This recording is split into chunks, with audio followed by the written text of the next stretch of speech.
Okay, I think we're good. Mic test, mic check. Pop the collar a little bit.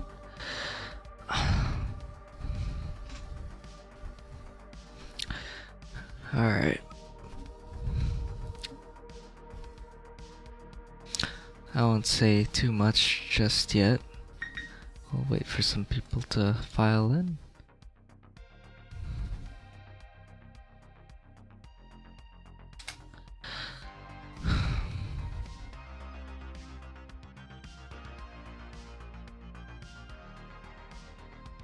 I'll need that open.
Comma and chat, let's go, let's go.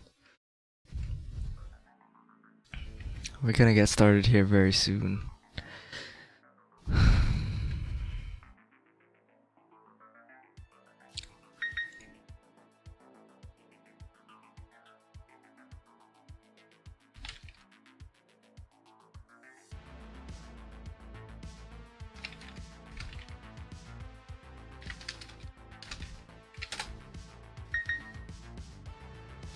We're gonna be continuing the Iron Flag campaign. Trying to get ahead in this thing.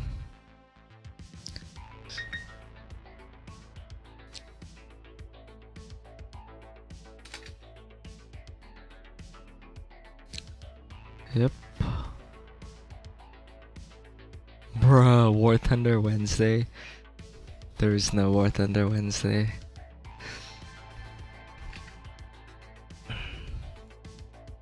I'm a DCS streamer. Alright, we're hopping in.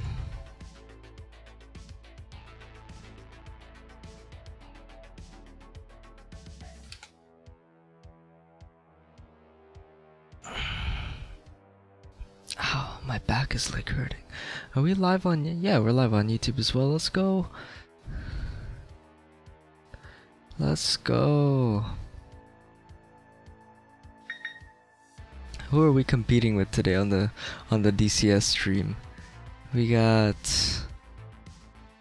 the Giggles. The Giggles, 29 viewers. I've never heard of him. Avoid Ralph, Blue Echo. We got a ways to go. We got a ways to go to the top. There's like, wow, there's actually a lot of, there's 86 viewers. 1, 2, 3, 4, 5, 6, 7, 8, 9, 10, 12, 14, 16, 18 people streaming DCS right now. Wow.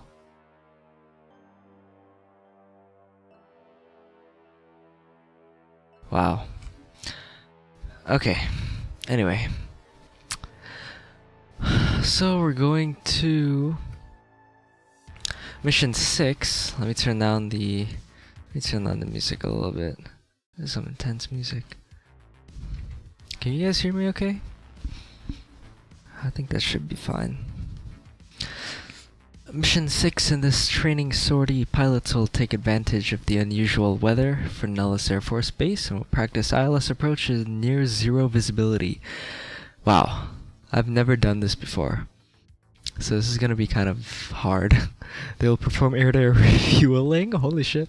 In zero visibility too. That's gonna be really hard. And train controlling their aircraft using manual reversion flight control systems. That's actually something I'm eager to learn about, because when you get shot at, that's what you need to do. So we're gonna be in the pit at 3 o'clock local time. MRFCS tests on the ground, TACAN, MRFCS flight. Okay, so manual reversion flight and air-to-air refueling, and then ILS approach to finish everything off. Okay, so Tusk 3-1 looks like we're gonna be the flight lead, and Tusk 3-2 Biff is gonna be our instructor. He's gonna be our wingman. No time hacks. Successful perform. Bingo Field 2000. Weather is 200 at 5 knots, visibility 1 mile, overcast at 3000, temperature 23, altimeter 3005. We got one NOTAM. Specific briefing, Tusk 3-1 will fly as lead plane in formation. Tusk 3-2 will keep necessary formation to evaluate the performance of us. Tusk 3-2 responsible for deconfliction, provide instructions and feedback. Yeah. Mormon Mesa 6 departure. ILS for 2-1 left. Okay.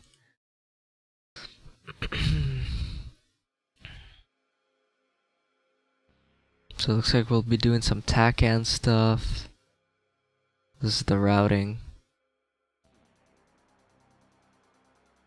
Pretty intense flight. What's the NOTAM? I can't even read this thing. LSV, IMC conditions, runway 21 left, ILS operations in use. Okay, let's go ahead and start.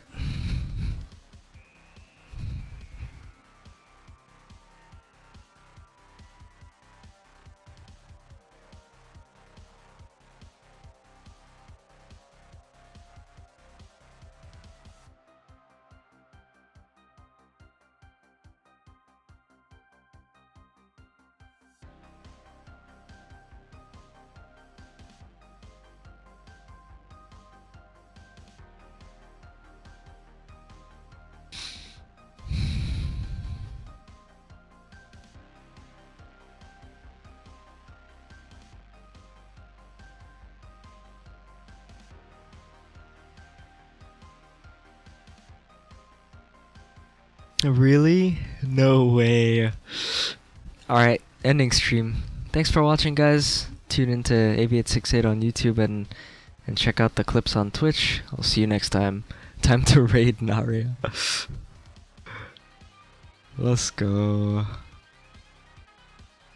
Let me pull it up.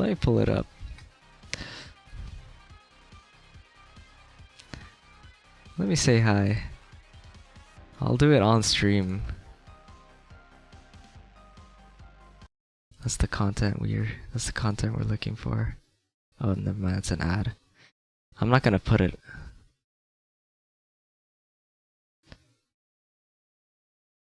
Dang, lagging.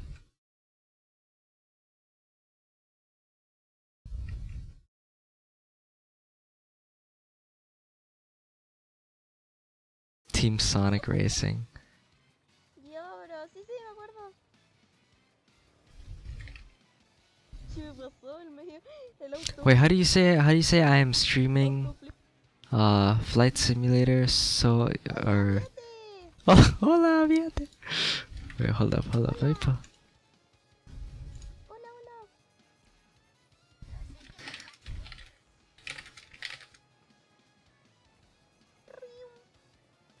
Rium. Pisola. ¿Cómo están?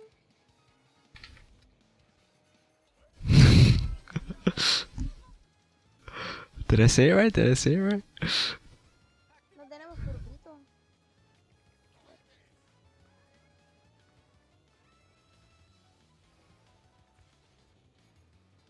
Estamos a casi tener el turbo.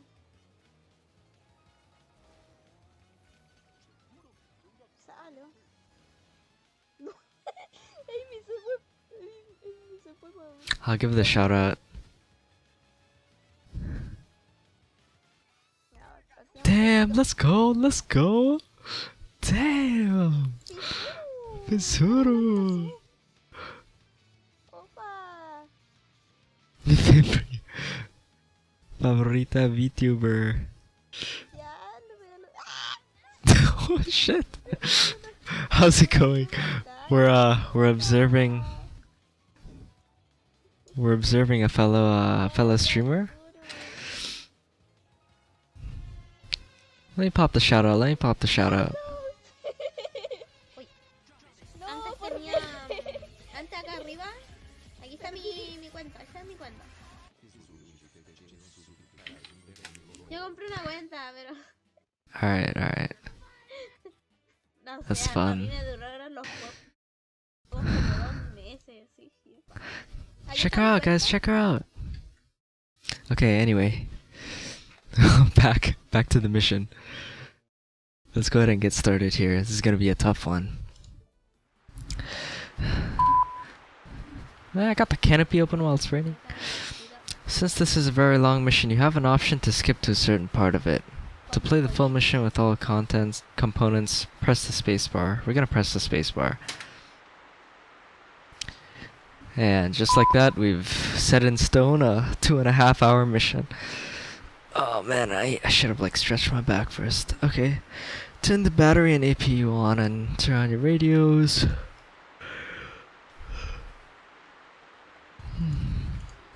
Battery inverter check. Let me recenter my view here.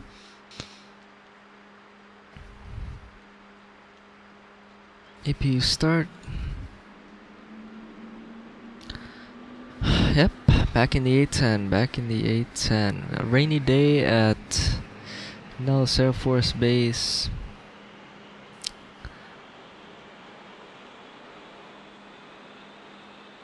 Good thing there's no wind to blow the rain inside the cockpit. I'm gonna close the canopy anyway, cause who wants the cockpit getting wet?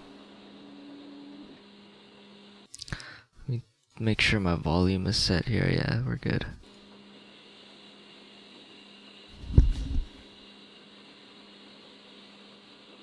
Okay.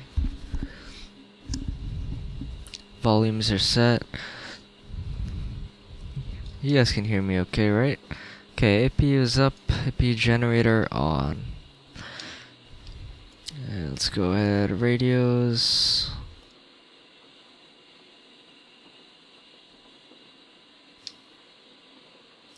Radios are on.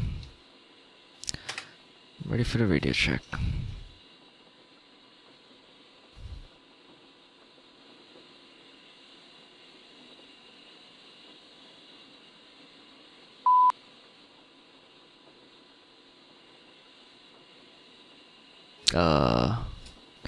Shoot, was I supposed to actually tune to the frequency without being told to? Crap, it's on 33. Already off to a bad start here. Alright, we'll assume that we got that radio check loud and clear. ATIS is on it's on preset 1, so I'll just switch over it there. 500 overcast. Temperature 23. Dew point 20. Altimeter 3005. ILS runway 21 left in use. Departures on 03 left and 03 right. Acknowledge receipt of Information Hotel and advise aircraft type on first contact. Information Hotel. Nellis Air Force Base Information Hotel. Time 2255. Winds calm. Visibility 1 mile in rain. Selling 500 overcast. Temperature 23. Dew point 20. Okay. Altimeter 3005. Have you got the ATIS yet? 21 left in use. Departures on 0 This weather left is and really 0 odd. right. 1 mile wind, Acknowledge low receipt 70s of and Information rain. Hotel Not and something we advise typically get to aircraft see around type these on parts, first contact. especially this time of year. Nellis Air Force Yeah, no Base kidding. Information Hotel. I'll take it though. Time I've always enjoyed flying in this type of weather. Winds I calm. take it that you got the ATIS info then? Visibility 1 mile in rain. Oh yeah, Selling sorry, I've got it. 500 Hey, one thing I forgot to cover before, and I think we should work on to make your life easier. Let's go through working the radio in preset mode. How does that Oh sound? man, I've been doing that already. Sounds like it's Gonna make some save me a lot of pizza. job Okay, journey. make me some. I'm in. Right on. I know you know this one from the A model, but let's refresh your memory. It's really Thank you, straightforward. thank you, So, Fizzle. if you look at your radio panel, you'll notice that each radio has a small knob with a little window next to it. This is your preset selector knob. What the hell? Bruh, somebody get this man. Okay. Yeah, I see that. I see that, Biff. I see Now you. all that you need to do, and it works the exact same for each of the radios, is to set the desired frequency, select the desired channel you want to assign to it using the knob, and then press the load button.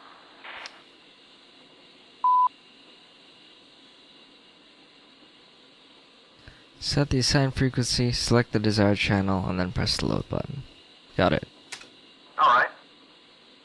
I mean, all our frequencies have already been set all though. the frequencies that you want assigned and for all of the radios. Oh, and if you're thinking where is the load button on the uniform, it's hidden under the load preset cover. Yeah, nothing has changed. Indeed. Okay, set the radios up as you... Done. I'm done. Raj, go ahead and push ground. 2.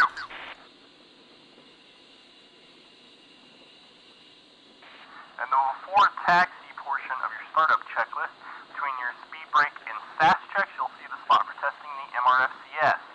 Since we are going to be engaging it today, we will need to accomplish checks for it.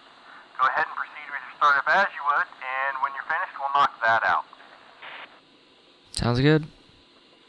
Press with a normal startup, and we'll do the MRFC check before we taxi out, correct? Hey, firm, let me know when you got a good jet, and we'll go from there. Roger. Sounds good, Biff. Let me pull up the checklist myself here. What? Do you not get a checklist today?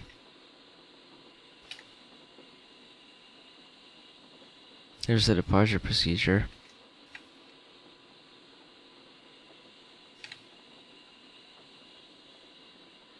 Oh, my checklist is gone. Okay, I'll just do it from memory then. Fine. We'll keep the MR FCS check procedure page up. Alright, let's get this thing started here. See who we got. We got one person on YouTube. Thanks for tuning in. Everyone else is on Twitch if you wanna join us there. You can interact a lot better. Okay, how do you start this thing up again? We got turn position lights on, TACAN, ILS on, CDU EGI power. Go ahead and start engine number 1. Everything else here is fine as it is for now. Fuel pumps, all that stuff. Let's go ahead and do this.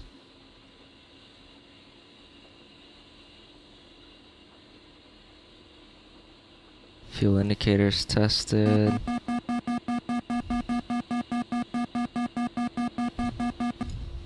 All good there. Fire detection, good.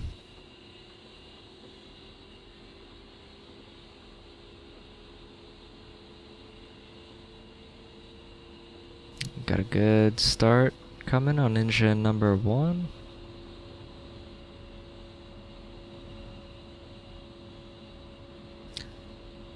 Engage pre-flight bit.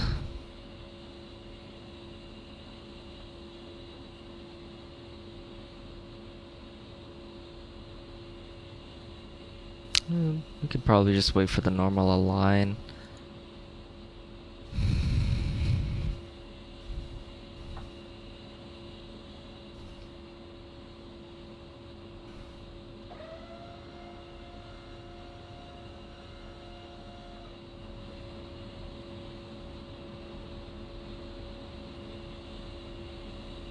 Pull up, pull up. still carrying Mavericks. Where's Altitude.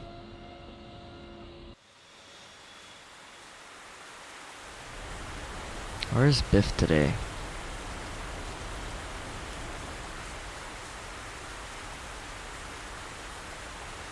I don't even see him.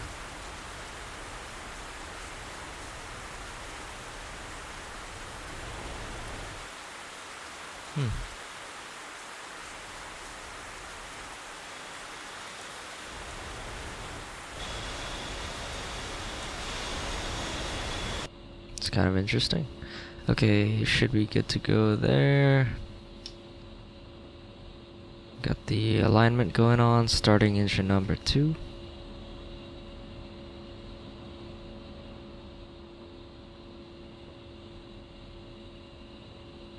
And no failures found on the bit. Thank you, Fizhuru. Nice.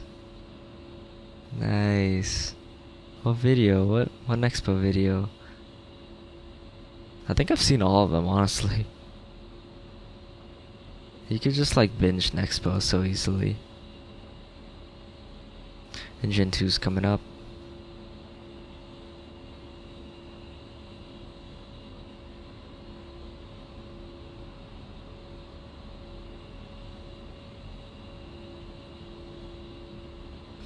Good start on engine 2. Pitot heat on. Oxygen's already on. Go steady there. And we're already on ground frequency preset.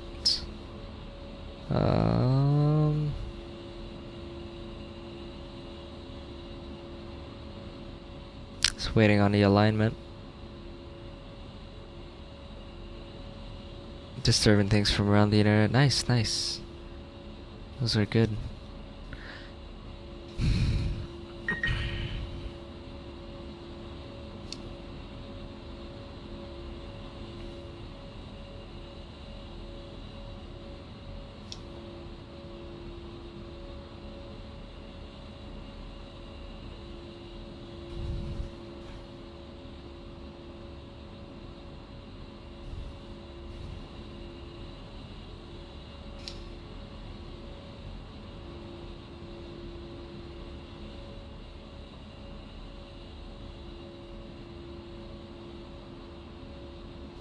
Almost ready to go here. We got Shell, the tanker is on 141.25. I guess we could set that up. Let's go, Fortnite. I love Fortnite.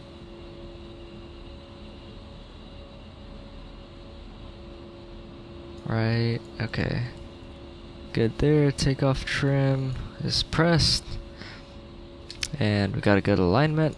Go over to nav, EGI, steer point, and flight plan.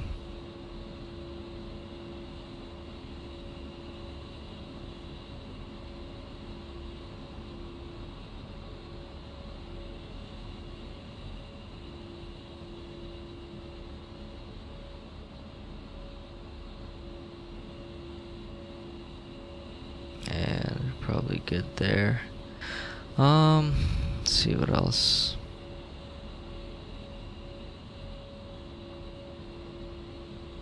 Got anti-skid on. AC is on. Engine core test. Guess we're good there.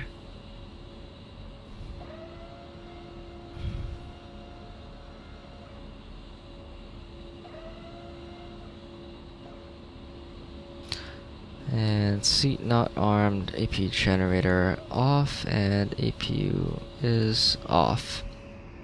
Alright, we are ready to roll here, I'm pretty sure. Let's go ahead and press space. Lead's got a good jet.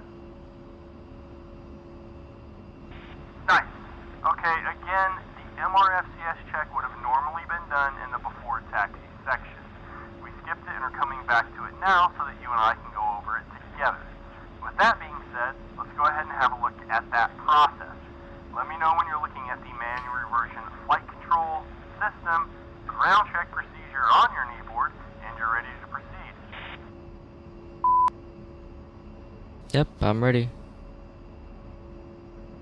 I'll bring this on the left side so you guys can see it too.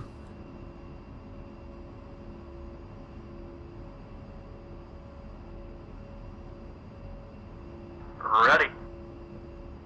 Right on. As you can see in a nutshell, we're going to trim all the way to the left or right, then enable manual reversion. After that, we'll make sure we have no hydraulic pressure. We'll check the rudders, aileron tabs, and we'll verify the normal and emergency trim for the elevators. The last thing we'll do is cycle the brakes and make sure our brakes work and we're holding good pressure in the accumulator. Providing that everything is good, we'll return the flight control system to normal, make sure that our hydro pressure returns to normal, we've got no warning lights, and our ailerons return to neutral. And lastly, we'll do another control check. How does that sound? Sounds like a lot. I'm gonna do a control check right now.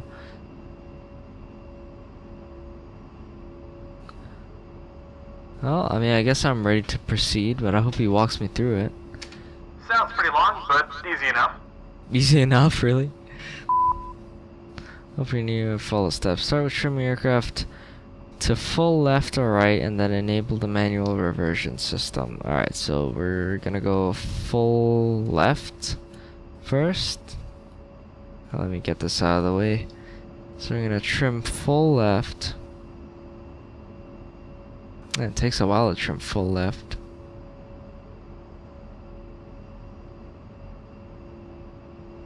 Okay, that's it. Trimmed full left. And setting the MRFCS switch aft on the left console. Where is that thing?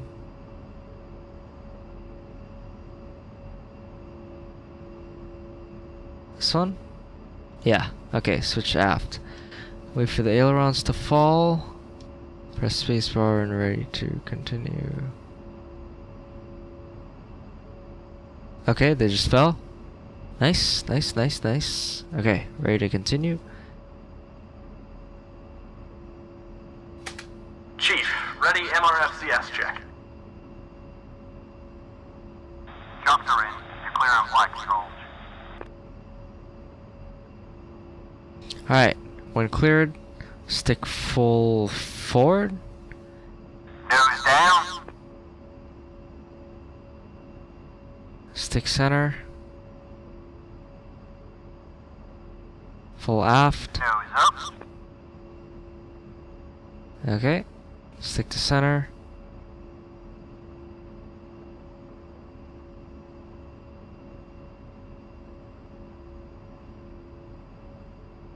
Elevators neutral. Standing by on the rudders.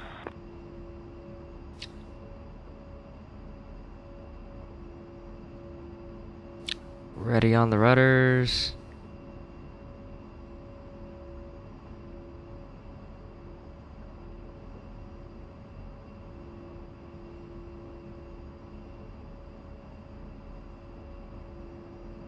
This is complicated.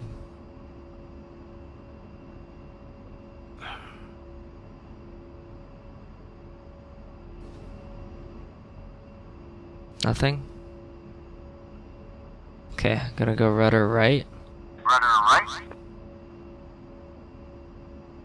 Rudder left. Rudder centered. Standing by on the aileron.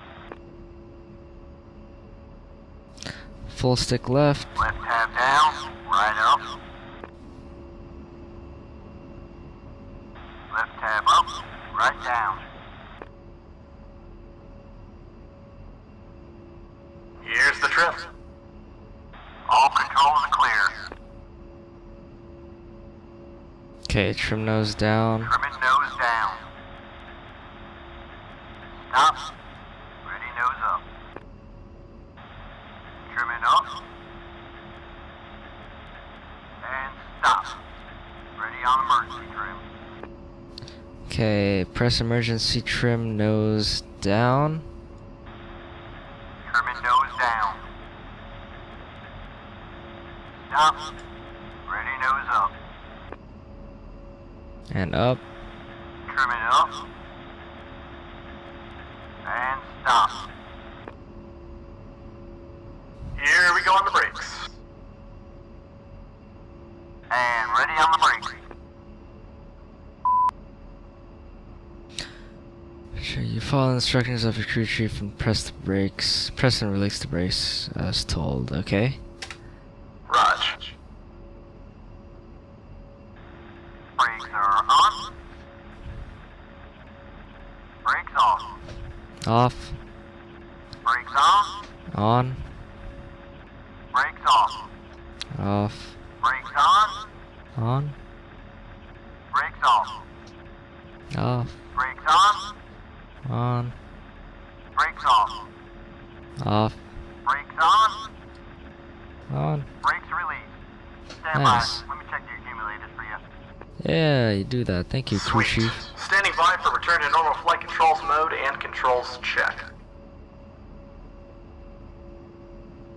Thank you, crew chief, for standing out there in the rain.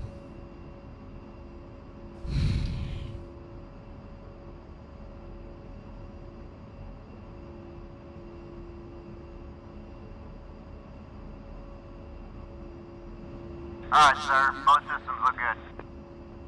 Roger. Flight controls clear?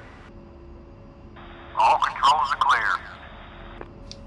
Okay, so now we're gonna disable MRFCS or MFRCS and place the flight controls in neutral position. Check hide pressure. Alright, going into the okay, so we got pressure again. We're in neutral. Ailerons up. Trim neutral. Nice. Raj, ready flight controls check. Controls clear? Controls clear.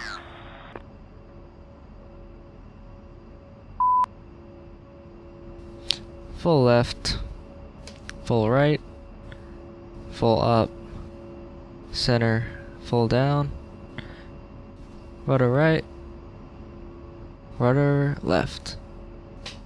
Flight controls feel good. All flight controls looking good. That was a handful.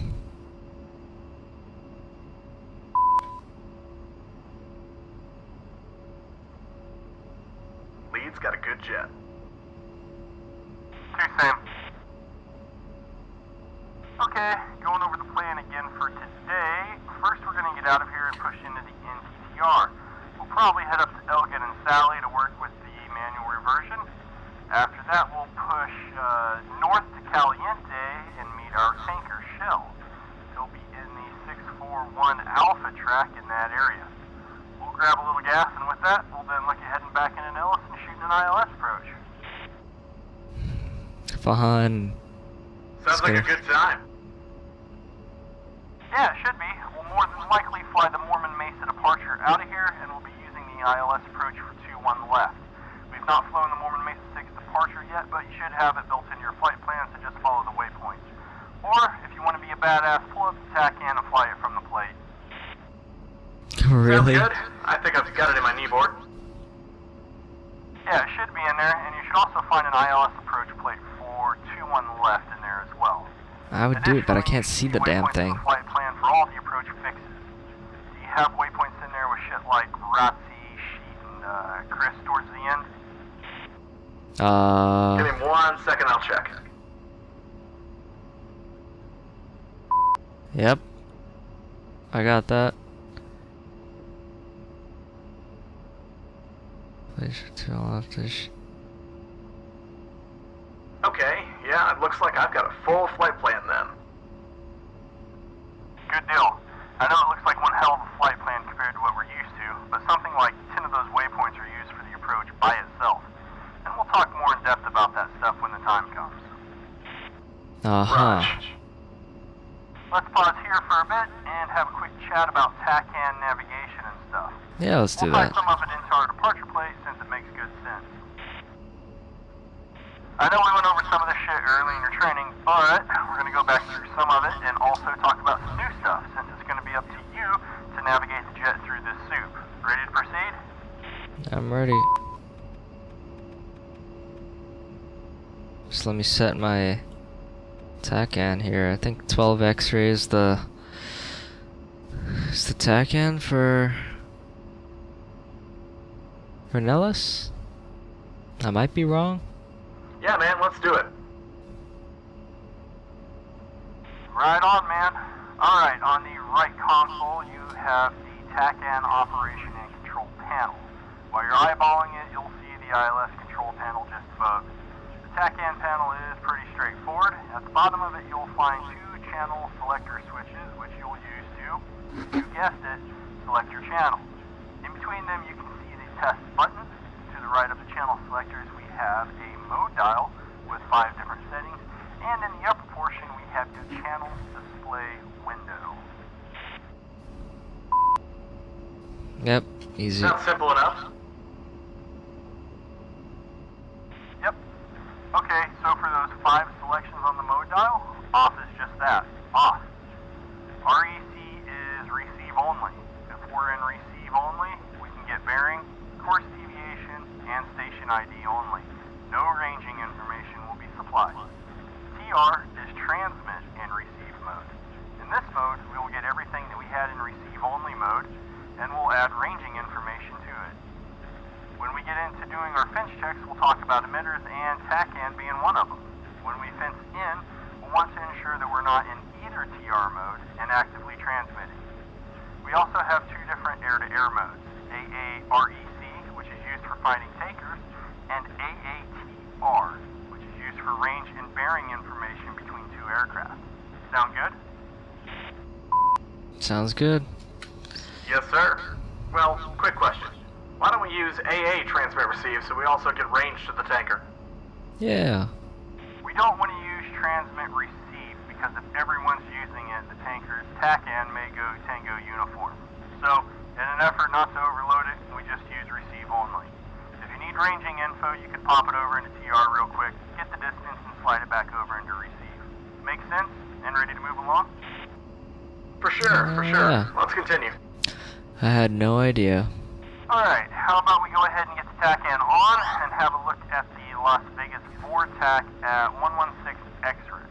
So, using the left channel selector, Damn change it. the first 2 numbers to 11, and then using the right channel selector, dial up a 6. I forgot to mention it earlier, but on the right channel selector, you'll find a bezel at the bottom of it. Turning that bezel at the bottom will change that X-ray into a Yankee. Have a go at that and then put the mode dial into the receive position and let me know when you're ready to move on. 116 X-ray. Then receive. Okay.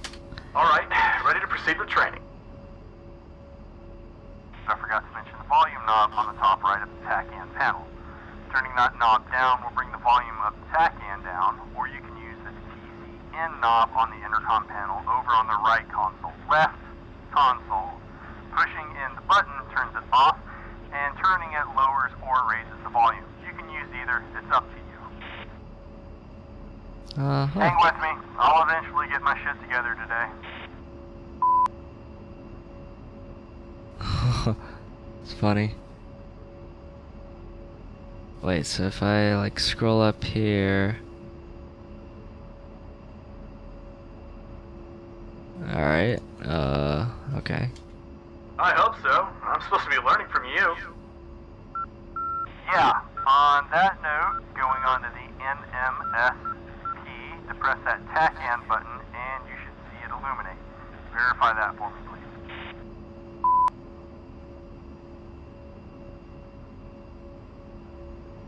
Huh?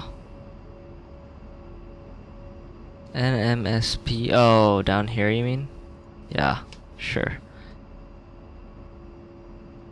Alright, I've got TCN illuminated. Yep. Excellent. So now our HSI should be tied to the TACAN system. Have a look at the HSI and verify for me that bearing 1 pointer is pointed roughly at 200-205-ish. We should also see a white line in the range indicator window on the HSI indicating that we do not have ranging data. That checks that's what I'm out. seeing. Perfect.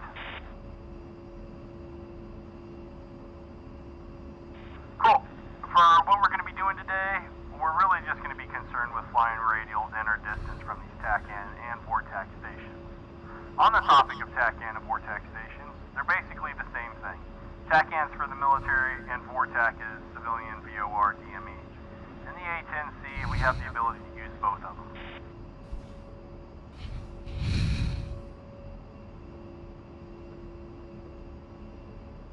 On the Mormon Mesa 6 departure, we're going to be looking for the Nellis outbound 032 radial initially. Then we'll bring the distance factor into it and then transition over to a 215 inbound radial for the Mormon Mesa VORTAC. I know you're aware of how to fly radials and all that, so I'm not going to beat it to death, but we'll cover some of the aspects of doing so using our HSI. Sound fair?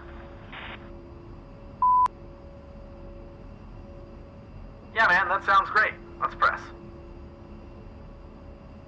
The first thing to know about radials is they are a reference from the TACAN VORTAC station to you, not the other way around. With that said, starting with where we're going to be picking up this departure procedure, the first thing we're going to worry about is intercepting and flying that 032 degree outbound radial from Nellis TACAN. To ensure that we've got that nailed down, we need to set our course on the HSI to 032 using the course set knob on the lower right. As we turn this, we should see the course needle spin towards 032, and you should also see the numbers change in the course selector window. Go ahead and get the course for 032 Already in that. and give me a heads up when you're good on that. Okay, 032 is set.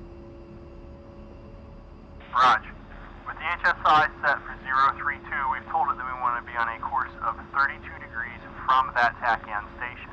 So we'll give us steering cues on how to get onto that course, or radial.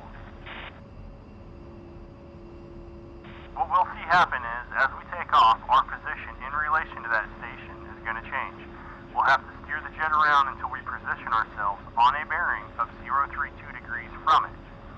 The big white course arrow will always point to 032, since it's dialed in, but the course deviation indicator, or CDI, will indicate whether we're to the left or right of where we want to be, and to a certain degree, how much.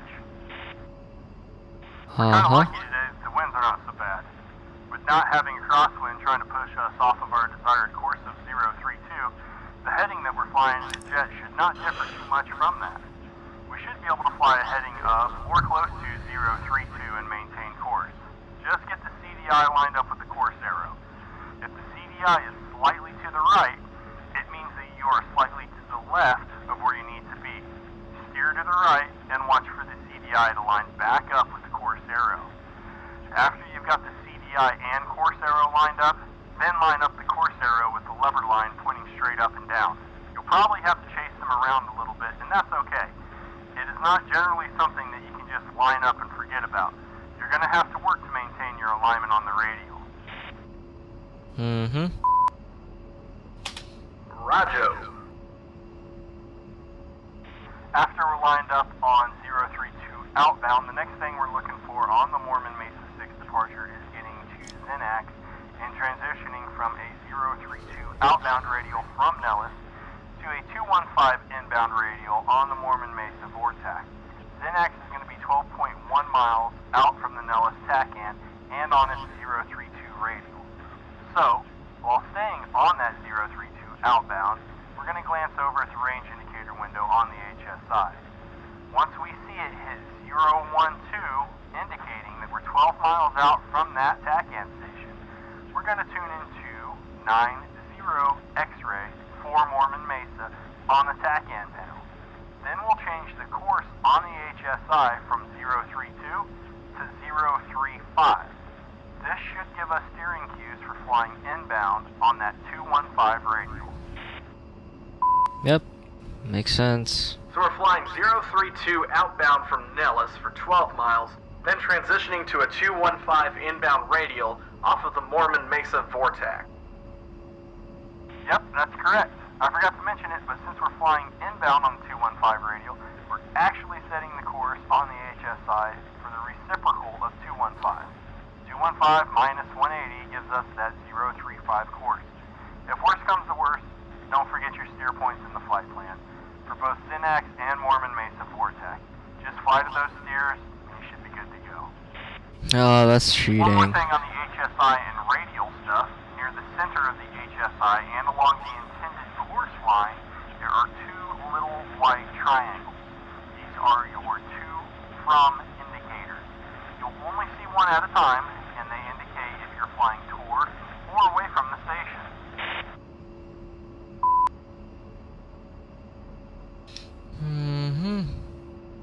I don't really see it right now, but okay. Copy all that. It should be pretty easy, especially with it in the flight plan already. Yeah, exactly. That's the goal. The approach is going to use the same skills we're doing here with the departure, but we'll be adding ILS to it also. We'll cover the approach after we've done what we need to do with the manual reversion and AR, and when we're ready for recovery. Okay, okay, Cool, okay. man. What's next? Let's do it. Come on. Okay, let's go ahead and get the jet set up for navigating around for today. So first let's have a look at that Mormon Mesa departure plate. Let me know when you're ready to have a lengthy, thorough discussion about it. I mean, I can barely see it, but okay. Let's do it. Alright, so you can see this is a pretty straightforward departure, nothing too fancy, especially considering we'll be using 03 right. Looking at the plate, you can see we're going to be flying the Nellis 032 outbound radial until we're a little over 12 miles out at Zynax. Then we'll transition to intercepting and flying the Mormon Mesa 215 inbound radial towards that vortex, which is about another 30 miles. We'll need to be at Angels 19 when we get to Mormon Mesa, unless ATC tells us otherwise. I'd expect vectors into the range and turn loose from there before we get to Mormon, though. That looks Easy. easy enough. I didn't think that it'd give you too much trouble. Go ahead and dial Nellis 12 X-ray into the TACAN operation and control panel, then place the mode dial into the transmit receive or TR position. Again, Mormon Mesa Vortex is going to be 90 X-ray, so when you're getting close to approaching Zynax, go ahead and tune your TACAN into that station and start looking for the intercept on 215 inbound. Okay, ready to press. I've been ready. Excellent. Go up to the HSI and get 032 plugged in as our Oh my course. god. We already We're gonna did be that. flying that 032 radial first. Just remember, change the course on your HSI to 035, which is the reciprocal for 215, when you switch over to the Mormon Mesa Vortex. Yes. Yes, mother. For sure. Next, going to the NMSP to press the TACAN button to put us into TACAN navigation mode. We already did that. Done. I've got the green triangle under TCN. Perfect, that's what we're looking for. Going back to the right console, let's look at the ILS control panel. Alright, I've got one. Well, that's good. As you can see, this panel is about as simple as it gets. We've got two radio rotary dials that we'll use to tune the freak, and Nice. they have rotating bezels. The left bezel turns it on and off, and the right one controls the volume. Okay. Rogered. Again, I really don't like to be doing a bunch of shit while I'm trying to fly if possible, so if able, I'll do it while we're on the ground. With that being said, let's go ahead and dial into Nellis ILS on 109.1 and let me know once you've done that.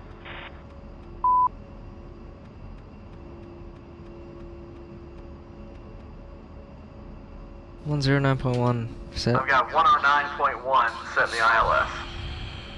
Alright, man, go ahead and give clearance a shot when you're ready so we can get out of here. Thank God. Roger, stand by.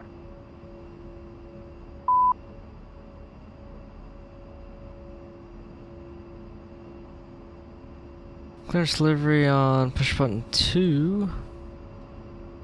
On preset mode set. Clearance, Tusk 3. Tusk 3, clearance. Standby 1.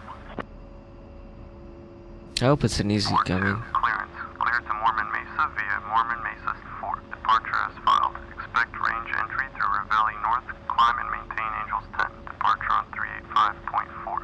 Squawk 4011. Swell. Stand by for these jacks. Clear to Mormon Mesa 3. Mormon Mesa 4. Departure. Range entry at Ravelli North. Climb and maintain Angels 10.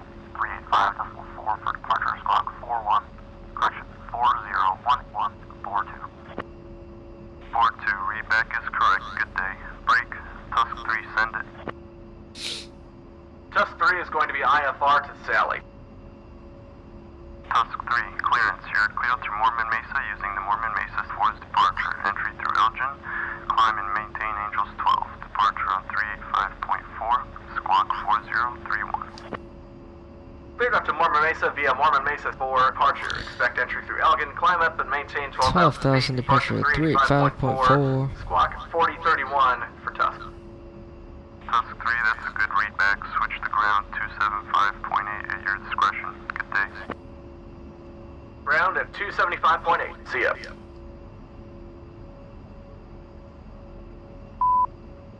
Okay, ground is gonna be on push button 3 and good to go.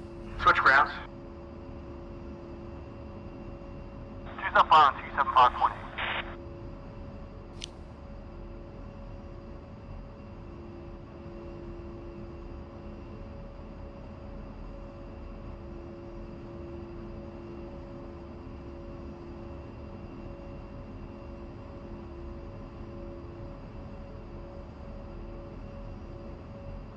Kermit, it looks like both of these guys are over here with me. Hold right there, please. Don't taxi in front of them. Roger. Huh?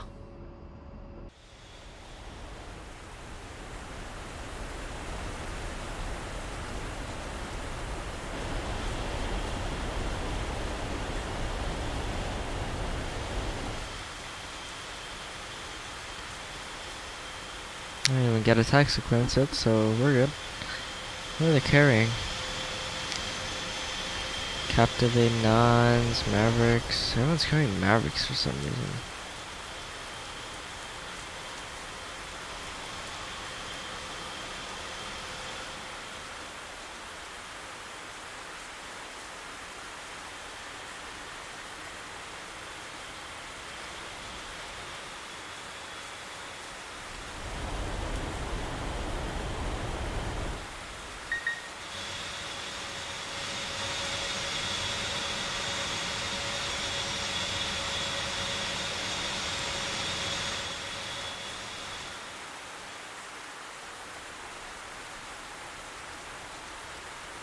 Alright, bro.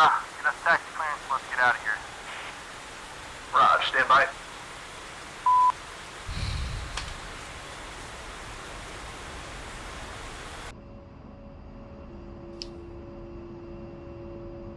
What? I'm on the right frequency.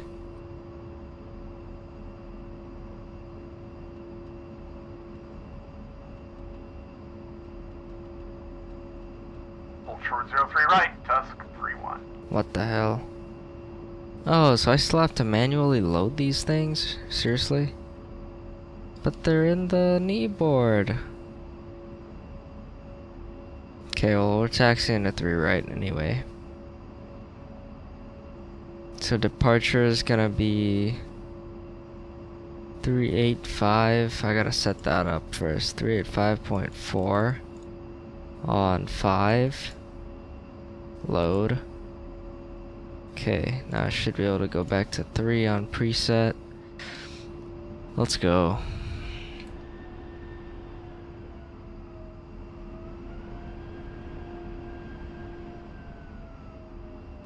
Flaps at 10.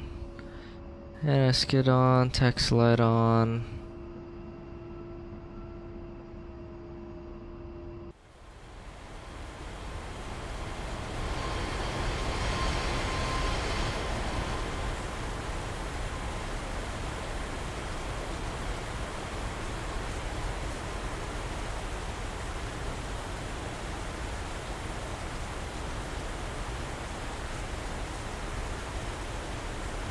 go ahead and follow in behind them, and we'll follow them out to the active. Raj.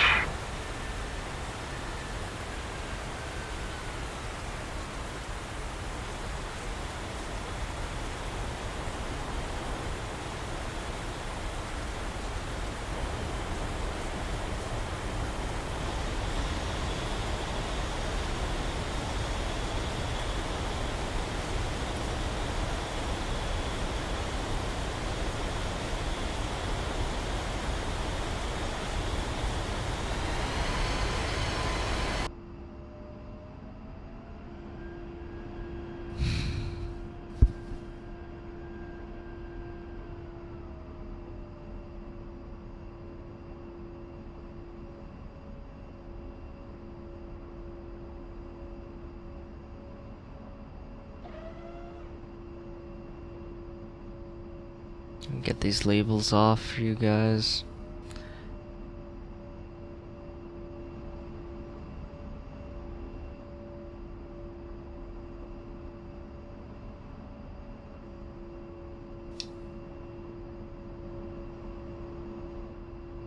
Is Biff even coming?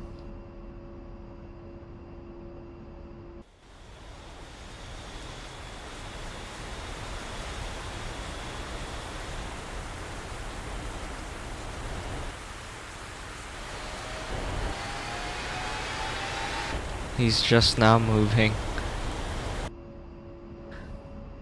Well, Are those tornadoes over there on the southern end of the ramp?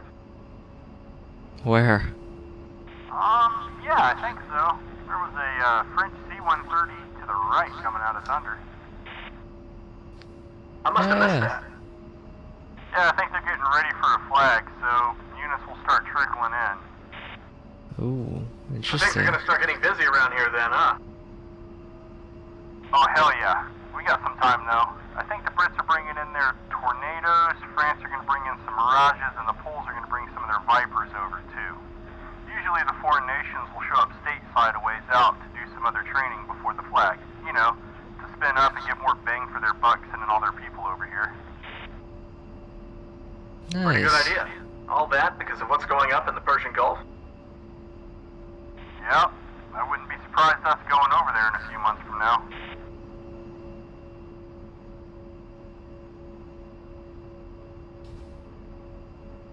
Damn. Iron Flag Part 2 sounds like.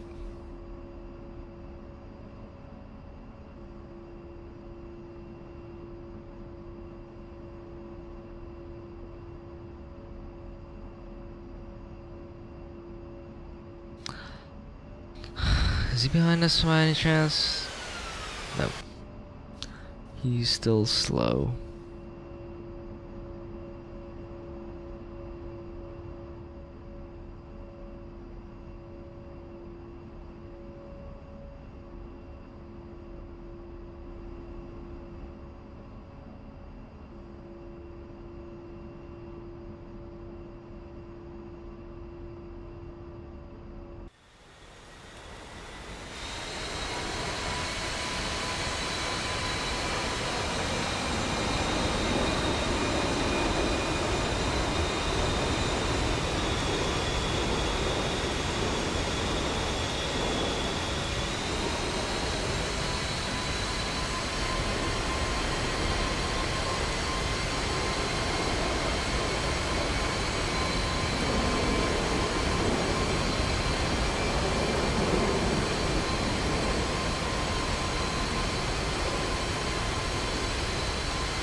Turn my anti-collision light on.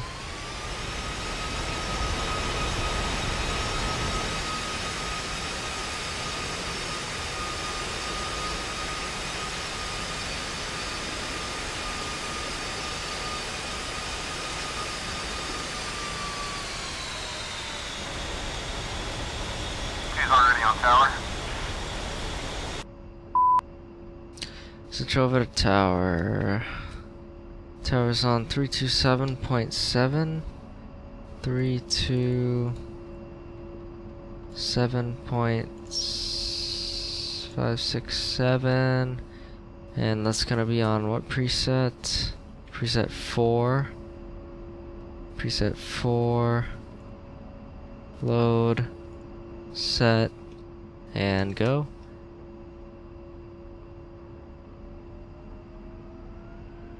Test 3-1, enter and hold runway 03 right.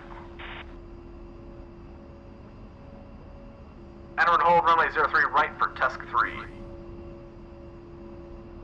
For flight, contact departure on 385.4. Over 2, switching to departure. So long. Tusk 3-1, winds are calm, you are cleared for takeoff. Clear Roger. for takeoff, Tusk 3-1. Alright, so quick brief, we were cleared up to 12,000 instead of 19,000. We're going to be flying the 032 radial out of here to 12 miles and then turn to the 035 from on the 090 X-ray TACAN. Powering it up, flaps are set already. And full power. Tusk 32, enter and hold runway 03 right. On the seat, that's a good idea. Enter and hold 03 right. Tusk 32. Nose wheel steering is off. Airspeed's alive.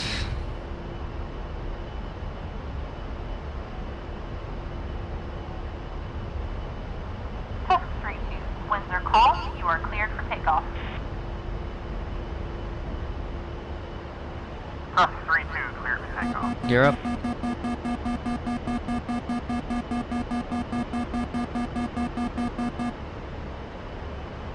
We got a 5-degree climb, flaps up.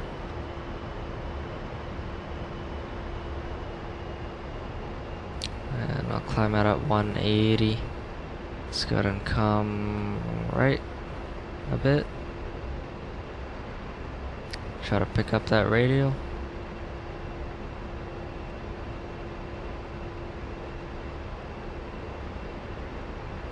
And into the soup, here we go.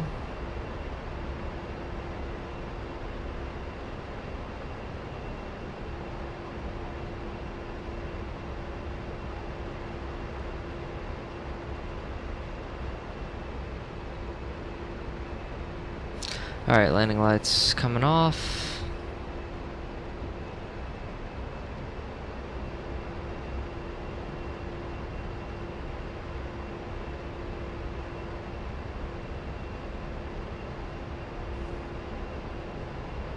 Is CDI even coming in, or should I? Yeah, it is. It's coming in slowly. We'll just hold this heading for now.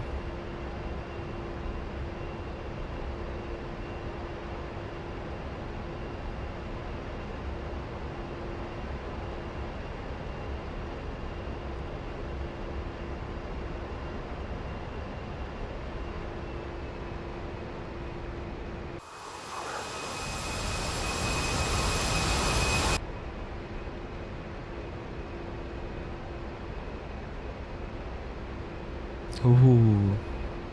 Nice. Clear skies.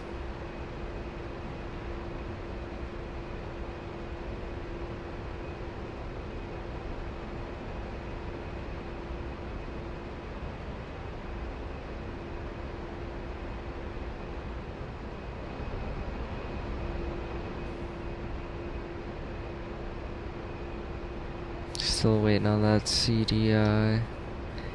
Tusk 3 flight, contact departure on 385.4. Switch to departure 35.4. for Tusk 3, thanks. I'm switched over already. Okay, over to button 5.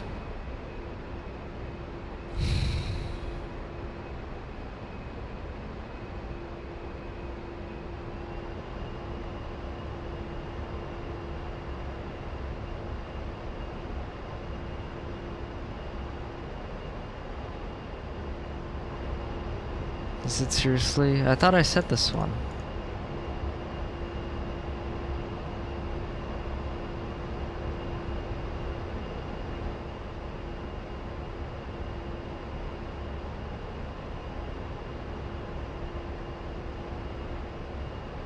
It's not letting me contact.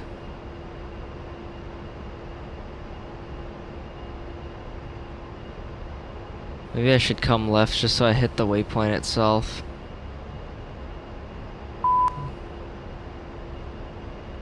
Oh, never mind. It's working. Alright, so now we're going 035 on... Departure, Tusk 3 at Xenax, en route to Mormon Mesa. Tusk 3, no departure, radar contact, continue on the Mormon Mesa departure, climb and maintain Angels 1-8. Alright, up to Angels Continue on the 1-8. Mormon Mesa, climb and maintain Angels 1-8 for Tusk 3. And this is gonna be... Alright, so if you haven't already done so, dial up 035 on the HSI, set stack in for 90 X-ray, and get us lined up with that 215 inbound radial.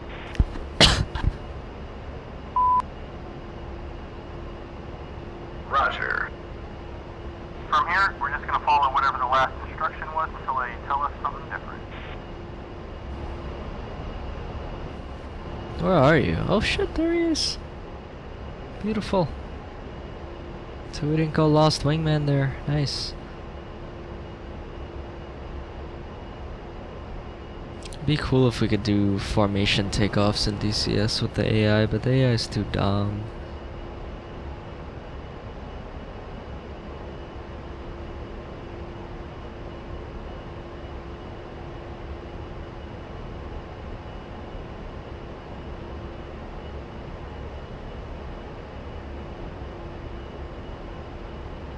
I'm still waiting on the CDI to line up.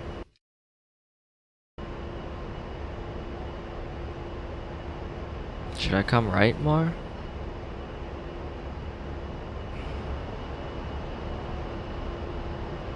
Very nice formation.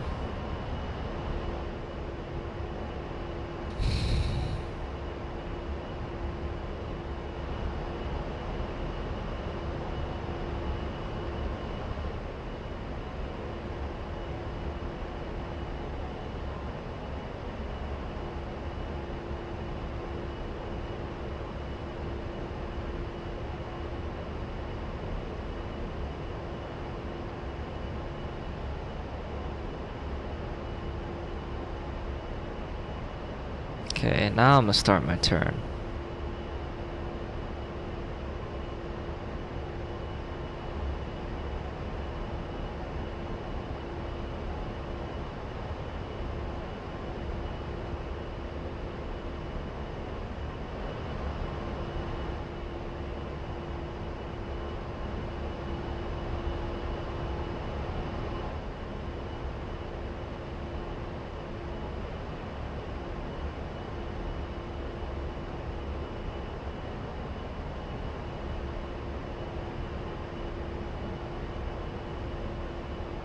$24 miles to go.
Hello.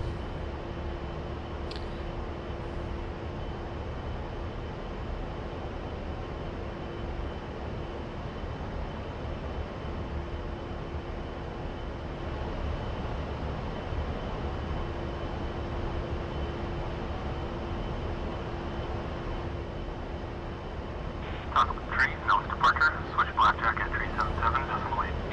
3778. Contact Blackjack at 377.8, Tusk 3. Push Blackjack. Stand by. Alright, 2 set.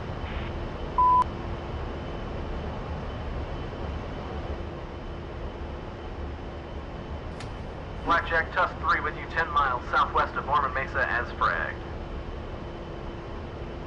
Tusk 3, you all with Elgin and Sally until 1630 local. Caution, tanker traffic to your north in Caliente Charlie and Bravo at Angels 18. Advise when transitioning to Caliente, cleared entry through Elgin. Blackjack Tusk 3, Elgin Sally until 1630. Tankers to the north of Caliente will advise when we push north for gas and entry approved through Elgin. Nice. Excellent. Reference Tier 3, and let's get after it.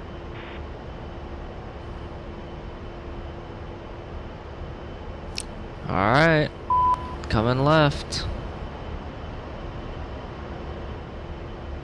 Or actually...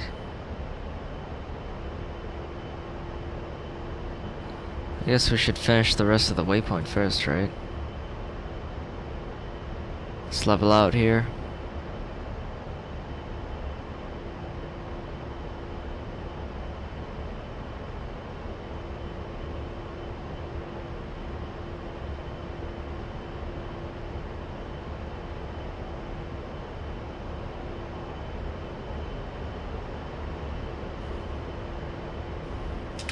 Back in steer point, coming left for steer 3.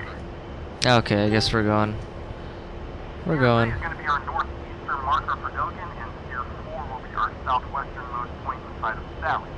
As long as we stay somewhere in between, we should be okay. We're going to go up in here and get in some practice flying in manual reversion. In any event, I'll be close by and I'll keep us honest and in our assigned airspace. And hopefully, keep you out of trouble. Sounds reasonable. Nice. Happy to hear that you think so.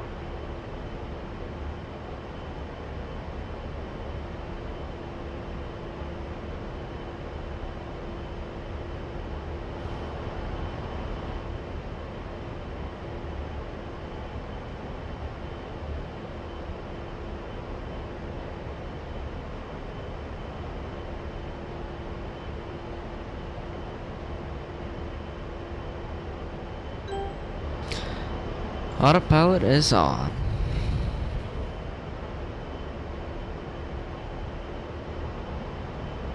Hi, how are you?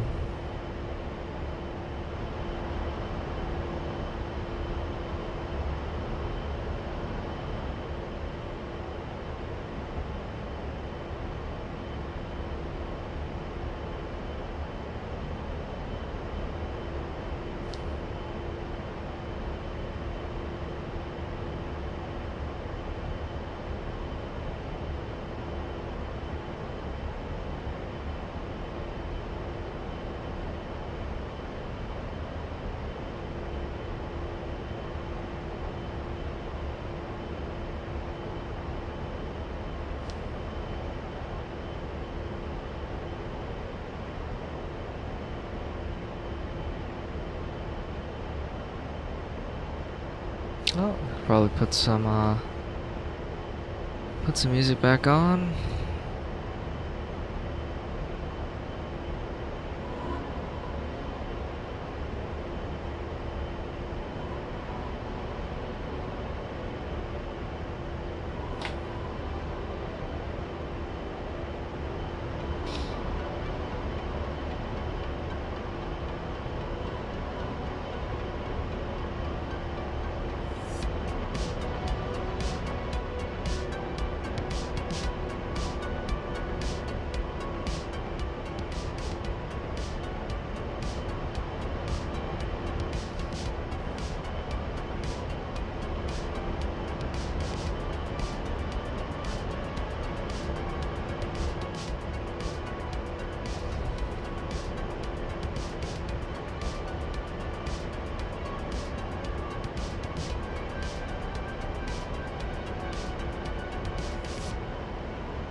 Alright.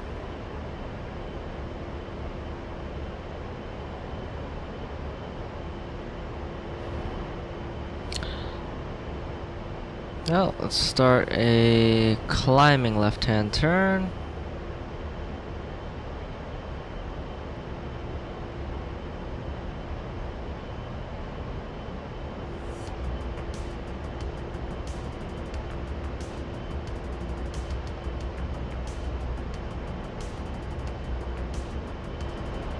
I mean, right-hand turn.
Alright, altitude hold is on. Let's pick the hold up here, and I'm ready to get started when you're ready. So, the manual reversion flight control system, or just manual reversion for short, is our last resort when it comes to controlling the jet should we lose all hydraulic power. It's going to use cables, pulleys, and rods to give you some control input. You're going to want to transition into, well, you're going to need to get into manual reversion should you lose both of your hydraulic systems, or when a system failure is imminent. Aside from that, we do it in training and during a functional check flight, and that's about it. Yeah, I think I only did it once before, but that was a long time ago. You'll be happy to know that nothing's really changed. Bear in mind, though, that today we're going to be flipping the switch under ideal conditions. If you ever have to use this outside of training or an FTS, it's not going to be ideal. Today is about getting you used to the feeling of flying the jet in manual reversion and some of the warning cautions and notes regarding its application. Noted. Music The first off. big thing that should be put soft about manual reversion is that you should not attempt the landing unless you cannot punch out or under anything less than the most ideal conditions. It's meant to help you nurse the jet back over friendly lines and not to fly all over God's creation, and not to try and grease the landing. Okay. Yeah, for Interesting. I didn't know that. I'm sure you heard about Major Kim Campbell, who managed to pull off a manual reversion landing back in 2003 after being hit by AAA. But you must also be aware of Captain Olson, who in 91 tried to do the same. He died when his aircraft flipped over and exploded on landing. Wow. I've heard both these stories a few times now, but point taken. Yeah, I don't think it'll ever go away. It's ingrained into the Hawk community. It shows a valuable lesson about being too cocky and adhering to the flight manual. Well, I hope it never comes to that. Yep. Sorry to be a Debbie Downer, but it's one of those things where it's important to get you on the same page. Back to the MRFCS though. When you go into manual reversion, you'll notice that the force you need to put into the stick to move those control surfaces is going to be much greater since you have no hydraulic pressure help. You're also going to notice that the jet's going to handle like a pig, pun intended, and that you're not going to have the control authority that you're used to in a normal condition. Alright. From the time you place the MRFCS switch into the manual reversion position. What do we do, people? Both are dead. Oh, how did that Oh my happen? god. No, we don't know that. The smoke could be coming through an air duct. Oh my God! Okay, it's happening. Everybody stay calm. What's the procedure, everyone? What's the procedure? Stay calm. Wait. Everybody calm down. Avoid Ralph, thanks for the raid, man. I have no idea what Biff just said because of that. From the time place, have about 10 seconds until the hydraulic pressure bleeds off. You get the master caution. Then you're in manual reversion. You got about 4 seconds for the ailerons to float up. Okay, it's going good. It's going good. We're doing the Iron Flag campaign, which is basically just a bunch of intense training missions in the A-10C tank killer. And yeah, it's been pretty tough. We did an IFR departure out of here, and we're gonna do an IFR ILS landing. ILS landing back into Nellis. And right now we are getting into what are we getting into? Trying to fly the airplane using the manual reversion system, which is basically no hydraulics. You lose all, like if you get shot at or something, lose all hydraulic power, and you can revert back to reversion, which is basically just cables and pulleys and strings that move the control surfaces. Great time so far, and I'm a noob. Yeah. So you're new to DCS? What were you guys doing? Let me go ahead and press. Actually, no, I won't press it yet. Flew the P-51D. Nice. P-51D is pretty tough to master. I gotta ask, did you disable takeoff assistance yet? Cause that's what gets me.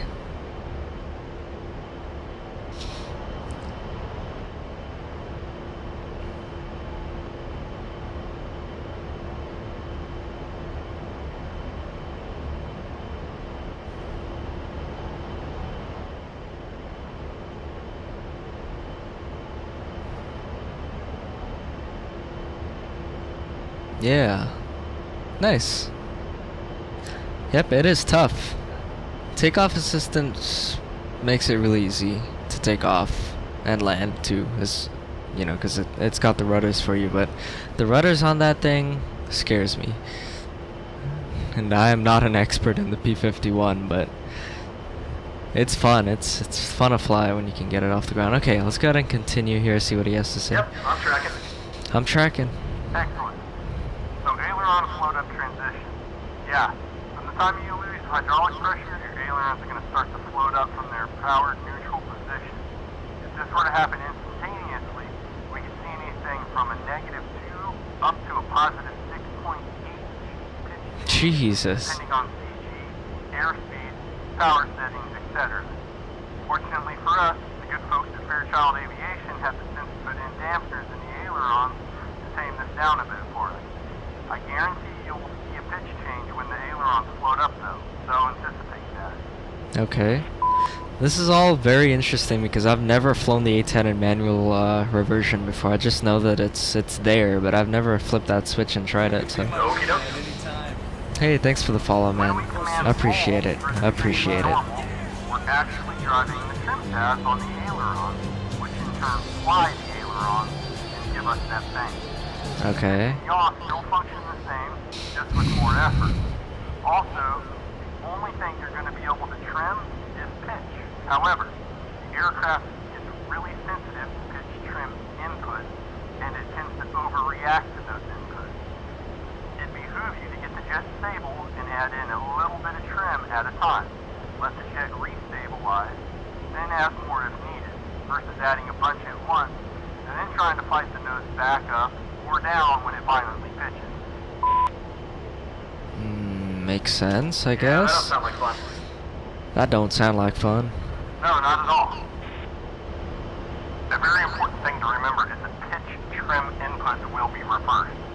So when you trim the nose up, it'll actually fall. What? This is insane. This is so Trim much. functions are reversed. Exactly. One more word of advice. I know the talk drivers were used to some pretty ham-fisted throttle inputs most of the time. Smooth throttle inputs here are very important, as jet will be much more sensitive to it. In other words, if the nose starts to come up, ease back on the power. If it goes down, increase it. Okay, so trim with power. Try to ease into those throttle inputs before they're needed so you stay ahead of the jet instead of chasing it. Yeah, sounds good. Sounds like a carrier landing, kind of. Anything else? Actually, yes. Because you have a strict hard deck on this one, let's quickly go over a very useful tool on your HUD, how to set up an altitude alert. Oh, yes. Ready. I'm ready. Okay, press the altitude alert button on the UFC for me. It's located next to the clear and below mark. Okay, done. Done. You should see 500 AGL4 displayed, which means that Bitch and Betty will start screaming altitude, altitude at you whenever you get below 500 feet AGL. Since our hard deck is 15,000 feet MSL, we'll set it for 16,000 so that we can get the warning and recover without breaking the hard deck.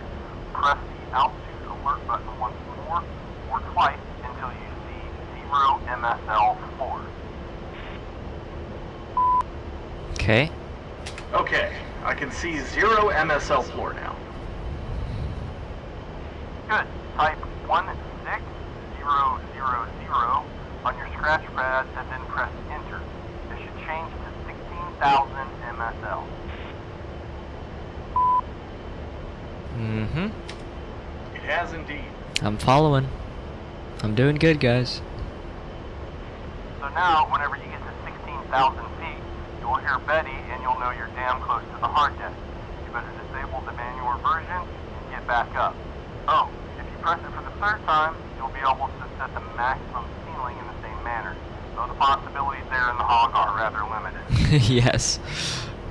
Yes, they The are. biggest thing that I want you to remember before we go into this is that any time getting back into normal flight control operation is one switch press away. If you are having trouble or the jet's getting away from you, flip the manual reversion switch back into the norm position and you will get your normal controls back. Copy? I got it. If shit goes Tango uniform, the MRFCS switch goes back into normal. Copy. Yes, sir. Solid copy. We're going to be going in and out of manual reversion a few times today. For the first 1 or 2 instances, I want you to focus on just flying straight and level. Then maybe try a few shallow turns. Just to recap, today is about getting you familiar and comfortable flying in manual reversion. Getting through some simple turns and ensuring you can get the jet turned around and get back to friendly line. When ready, head back to Steer 3, make sure you're at Angel 20, and turn southwest towards Steer 4, flip the MRFCS switch into manual reversion, and just focus keeping the jet under control. Okay.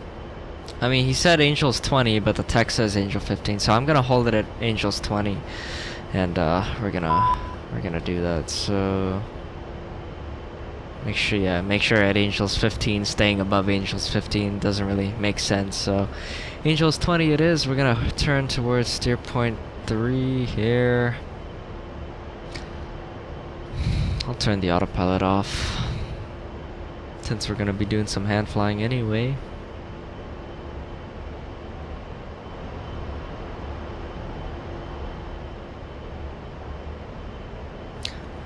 Again, thanks so much for the raid.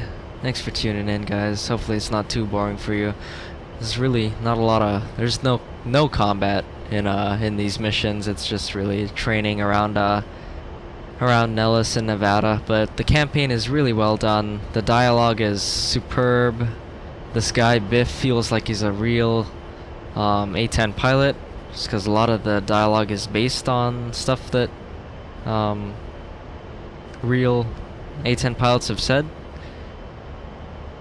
So it's a good one. It's a good one. And this guy's got jokes too. You really I've never seen a campaign where the AI or the scripts sound so good, so it's a good thing. Alright, so we're 5 miles out from this next waypoint here, and then we're gonna turn left to steer point 4 and then flip on manual reversion and then start dealing with it. What's up, Stefan? Hola, chico.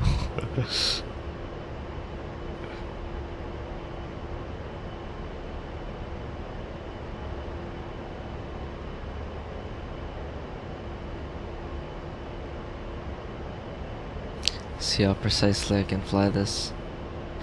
Cause yeah, we set the hard deck at 16, so there's no way that we could be at 15. So I think that's just a script mistake. And 1 mile to go here.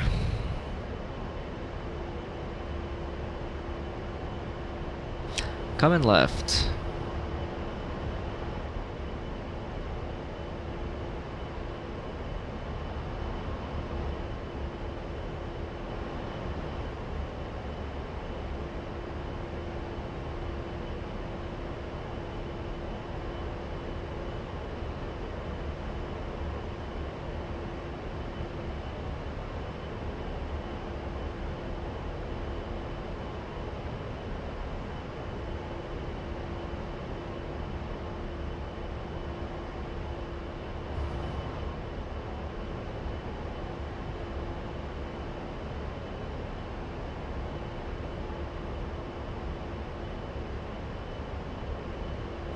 Alright, I'll just get us back on course here a bit.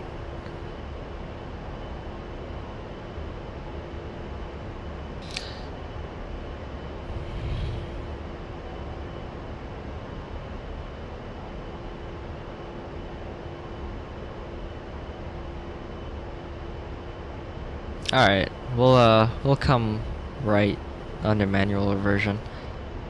Roger.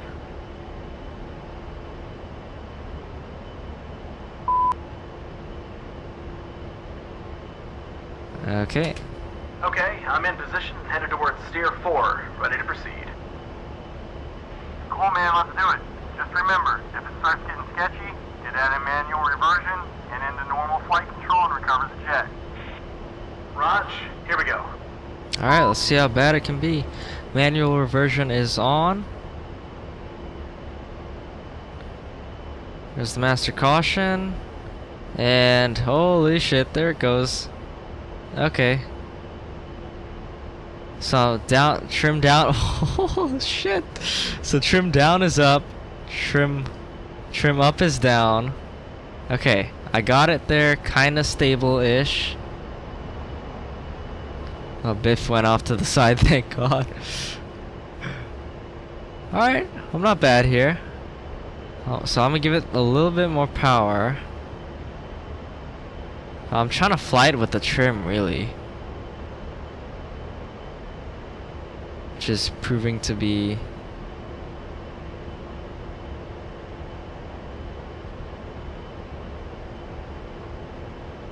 It seems almost easier to not use the trim. The pit trim is really intense. We're still well above the hard deck, though. I'm doing good, right?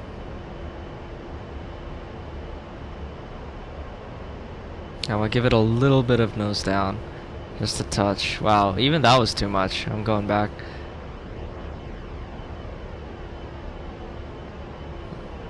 Wow. So yeah, I could see how you definitely wouldn't want to land this thing in this mode. I mean, I know it really doesn't translate on the stream, but it's like, it's hard to keep it centered right now. I guess I'm just kind of doing a good job, but I think I'm lucky. Look outside.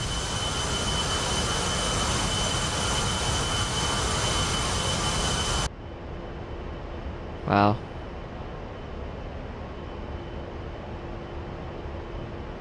It's intense.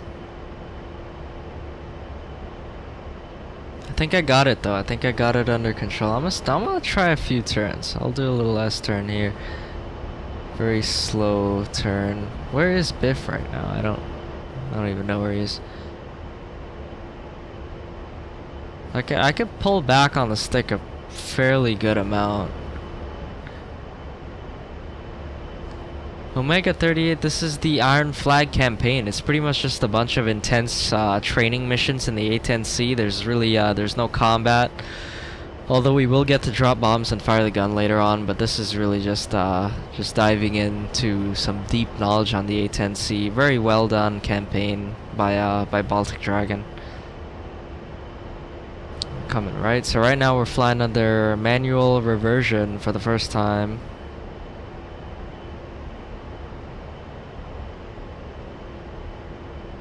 I think I'm doing okay though. I think with that, we'll go ahead and wrap up our lesson on manual reversion. Put her back into normal flight control and let Blackjack know we're done here in Thursday. Nice!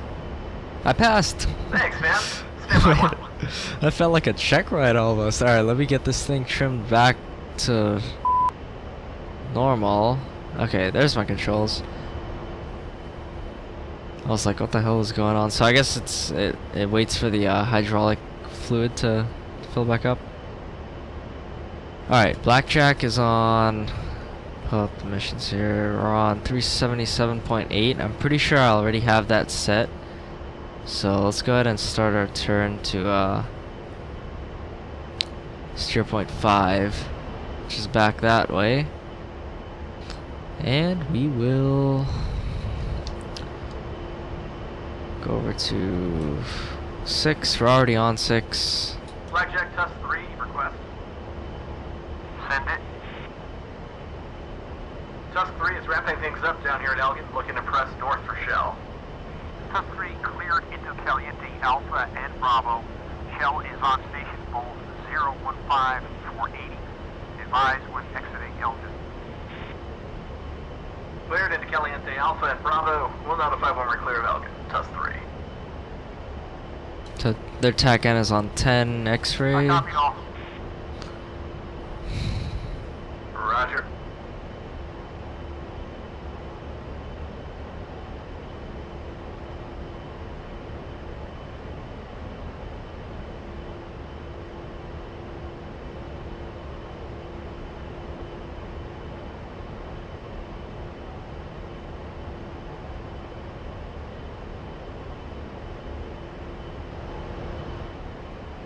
Still no idea where Biff is, but I guess he's somewhere around. Go ahead and turn the autopilot on here. So I guess he's gonna talk us through air-to-air refueling. I've done air-to-air refueling in the A-10 a couple times, but oh shoot, I accidentally pressed S. Hopefully that's not mapped to anything. But I'm not that great. I know the A-10 is pretty easy to do, but I just have a little bit of trouble holding it in position. I'm used to the F-18 and the F-14. We still got, what, 7,000?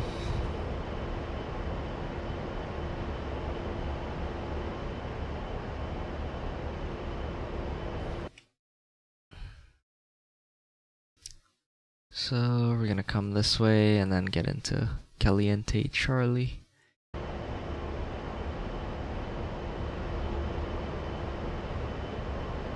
Oh, you only have the A-10A?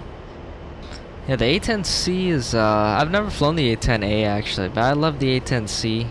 From what I've heard from this campaign, they were talking about the A-10A, and it seems like, you know, a lot of nice improvements, especially the INS, the navigation system. And we got a heads-up display as well, which is really awesome, especially when you're using it on multiplayer and targeting stuff on the ground. It's really efficient killing machine. The A-10.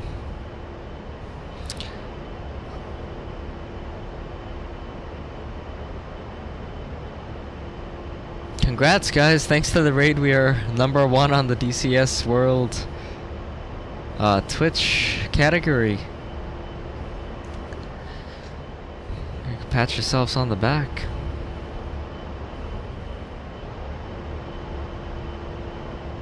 Where's Biff? Is he catching up? Should I slow down for him? Maybe I should.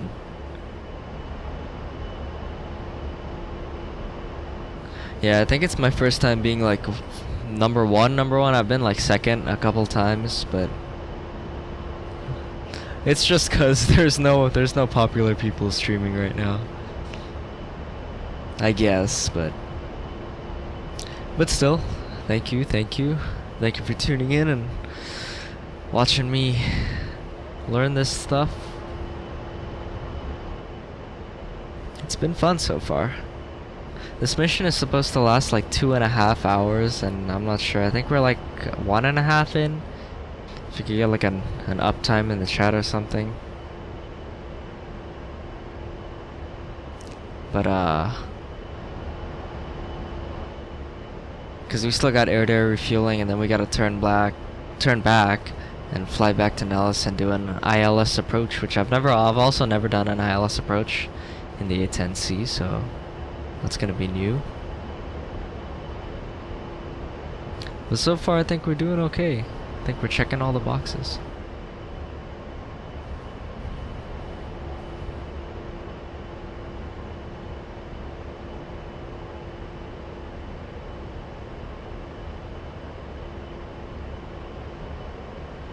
I'll switch to TACAN here and try to pick him up. He's on 10 X-ray. 10 X-ray. On receive. On TACAN. I guess kind of off to the right a little bit.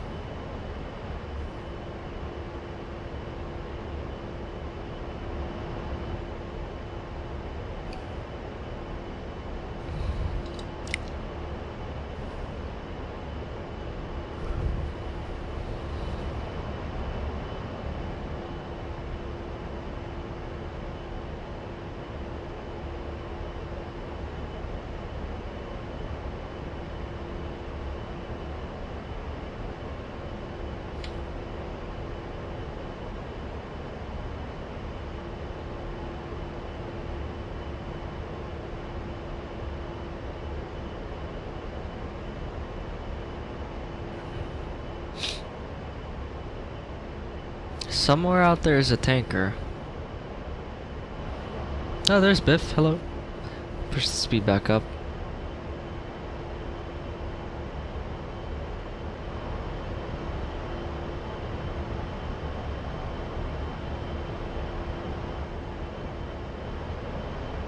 Great instructor.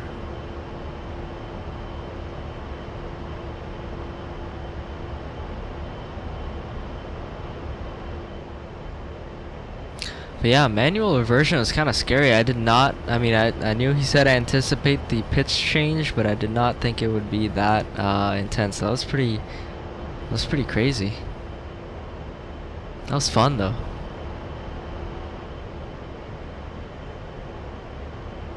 Shell 1-1, passing waypoint 2 at 19,000. Alright, we're out of Elgin. Give Blackjack a heads up. Roger. Will do. Blackjack, Test 3 is leaving Elgin for the tanker track. Test 3, contact Shell on 141.250. I think we got that already set up. Yep. Shell on 141.250, Test 3. Let me know when you're up on that frequency. I'm up. I'm up on 141.250 and TACAN 10 X-ray. If you haven't already done so, switch your TACAN freak over to that and put your TACAN into A-10C for air-to-air receive only mode. And lastly, hit the TACAN button on the NMS feed and then head north to the tanker.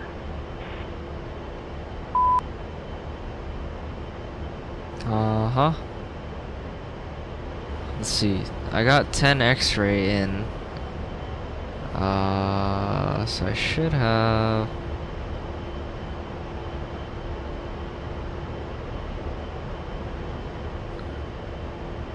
I should be good there.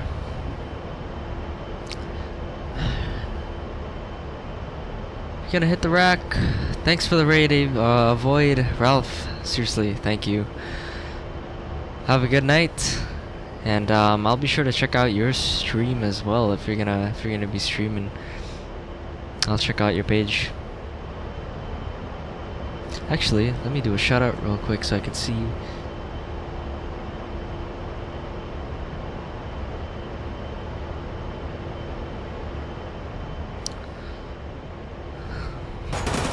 Roger. talking about some of the other shit we need to configure before we get to show. Oh, I was like, First and foremost, we need to save our weapon system. man, So, shooting at the wall.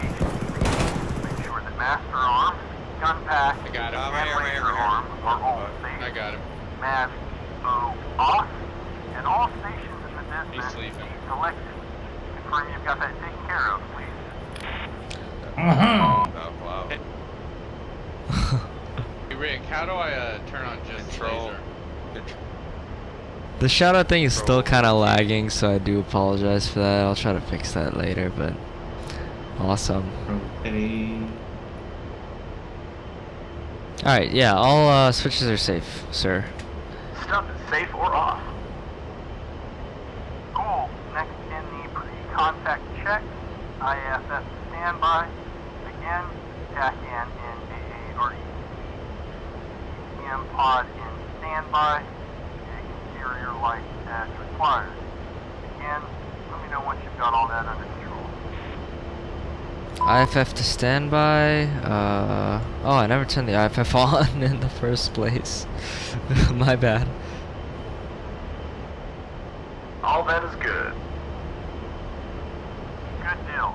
We're going to hold off on opening the slipway door for the time being, but that will be the last thing that we need to do to get the jet configured for AR. But we'll go ahead and do the line check. Roger. We'll go through it together, so verify for me that the AR door is closed. One or both engines are above 85% on the core RPM. Check. All that's good. To press the AR line check button, 1 to 3 minutes after you press the button, the ready light should illuminate next to the HUD. If your wing tanks are above or around 1,625 pounds of fuel, the light should stay on. If not, 1 to 3 minutes later, the ready light should go off on its own. Go ahead and accomplish this, and let me know if you run into any issues or are good to go. Depress the AR line check button.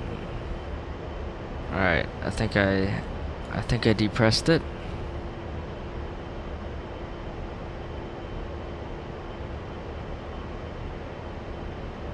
So I guess we'll wait 1 to 3 minutes. I'm gonna just start flying towards the I guess towards the tanker. There, go ahead and come right with me. So he's gonna be at an 18,000.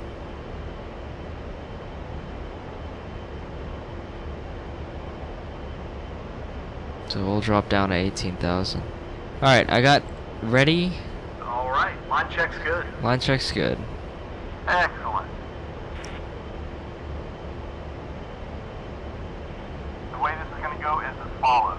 Give Shell a call when we start heading his way, let him know this much. Expect him to clear us into the pre-contact position. We'll slide in behind him a few miles back, and we'll open up the refueling slipway at this time. We're not going to have a ton of smash to catch him up because, well, we're flying A-10. If we catch him in a turn, or he enters the turn while we're trying to reel him in, we can pull a little lead pursuit to us a little quicker. Give him a call ahead, let him know we're in pre-contact position. With me so far? Yeah. That makes sense. Hey, firm. It's all kind of basic stuff. Contact, he'll clear you into the contact position. From there, you'll creep up, and the boom will take care of the rest. You just have to stay into the contact position until you're full. Take on however much fuel you need, or however much they have available for offload. When you finish getting what you need and get disconnected, make sure you don't move out of the contact position until you've got visual confirmation that the boom is separated. Got it. Easy enough.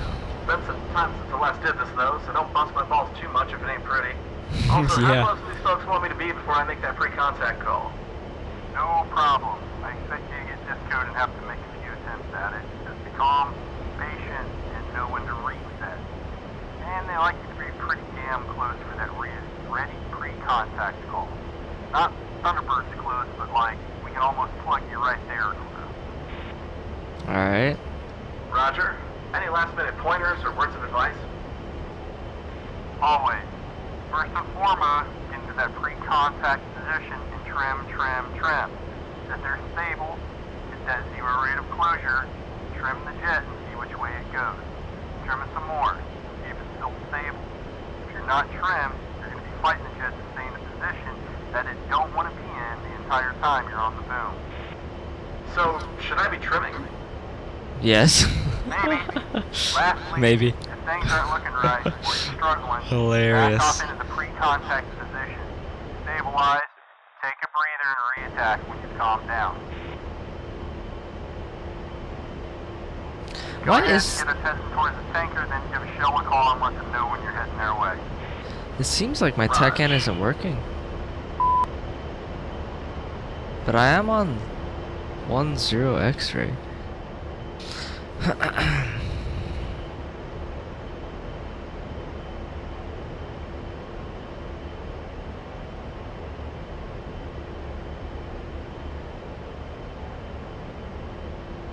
Alright, press spacebar when you hear them clear you into the pre-contact position. Alright, let me bring up the VHF menu here. Tanker. Shell 1-1, Tusk 3-1, request rejoin. I see them visually, so thank God we don't have to worry about the tech end. Proceed to pre-contact at 19,000 at 200. Roger. Holy shit! Oh, this dude's going all over the place. Yeah, it's in air-to-air mode. I don't even have range information.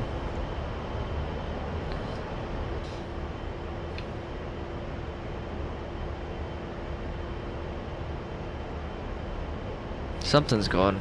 I did something wrong.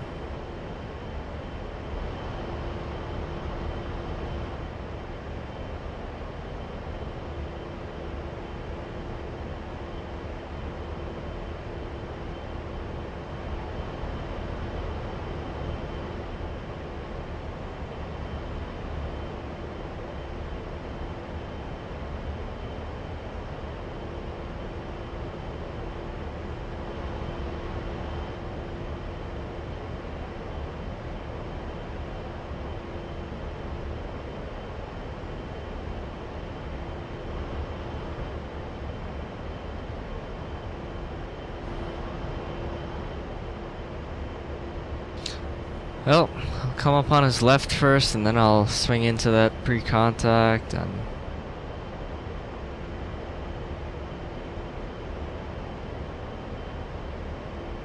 Cool. Just go ahead and keep heading for them.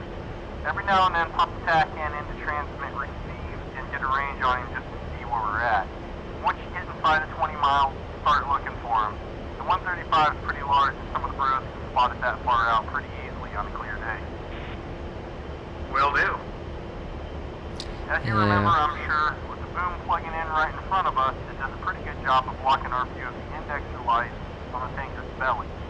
It should not be too much of a problem to see one side of the lights or the other, but not both at the same time. The next step from here is going to be you pulling into the pre-contact position. You'll want to get the jet stable, trim it out, then give Shell a call for contact. When he clears you in, very slowly, like 2 or 3 knots of overtake, pull into the contact position and stabilize. Once you're close and stable, the boom operator will fly the boom to you. Don't go chasing it around. Just focus on staying in that same relative position on the tanker. Sounds good.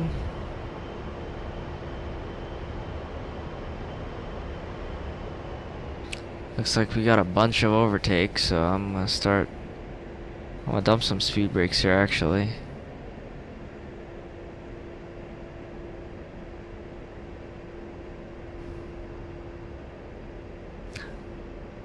Is he gonna just hang on my wing the entire time? Alright, I'm gonna slide the door open. And I'm gonna start sliding in. Man, if you wanna stay that close, you do you. Roger. AR in many ways is a lot like flying fingertip form. Very small control inputs are required to maintain your position. One common mistake is that folks tend to have a death grip on the stick. Try holding it between 3 fingers instead of with your whole hand. Some dudes will even set the throttles close to where they need to be, then make any corrections with one throttle instead of both. Wow. Another thing that catches people out is when they make control inputs, they make inputs that are way too large, and they don't wait for them to take effect before making another input. If you see that you're falling away from the tanker, pull the stick aft slightly. Wait a half a second or so, and go from there. Also, realize that every correction that you make actually requires 3 individual inputs. What do you mean by that? Well, going with our example of being a bit low on the boom and needing to come up, you're going to obviously pull back on the stick to start heading up. Then, you'll need to press the stick forward to arrest that upward movement before you fly into the tanker's tail. Lastly, you'll need to pull the stick back just a slight bit to stop the downward movement of the nose and set the desired attitude. Wow. Yep. Gotcha. Makes sense. I Maybe feel like I'm down like... was not a perfect example. You probably need to add a touch of throttle in with that example to make up for the speed you lose pulling the nose up, but you get the point. Alright, we're getting a little closer to the tanker. Go ahead and get into pre-contact. Get the jet stable and trimmed. After you've done that, give Shell a shout and let them know you're ready to contact. Roger. Ready, What we want to hear is Shell letting you know that you're taking fuel. Get on the boom and grab as much fuel as you can. If you're up to it, practice a few connects. And I'm gonna just try to... Here we go. I'm gonna just try to nail it on one, if you don't Good mind. luck. Let me know when you're done, and we'll head back for recovery.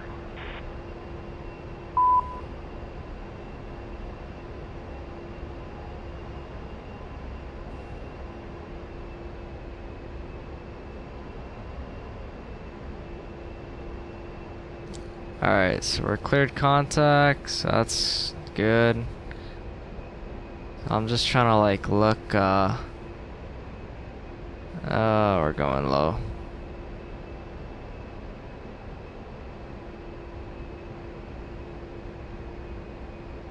Way off.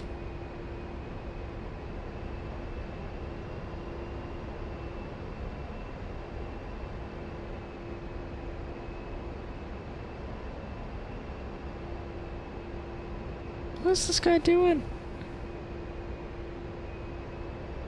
Level off, please.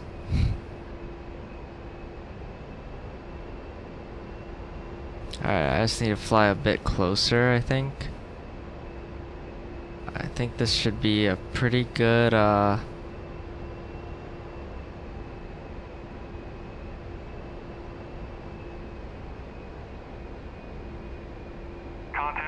Contact. Nice. You're taking fuel.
Ah, damn it.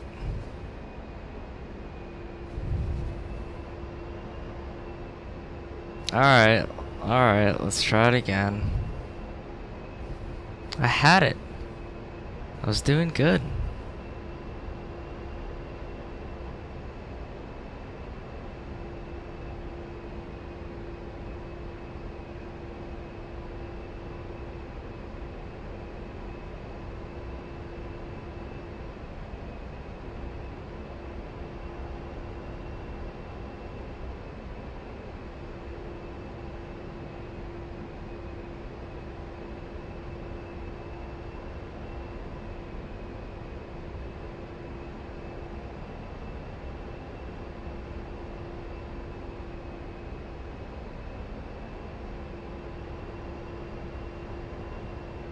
Should get connected here, right?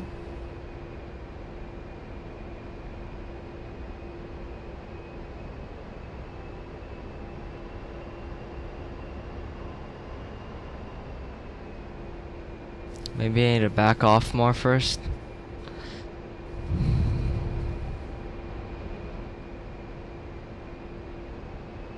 Okay, let's try it again.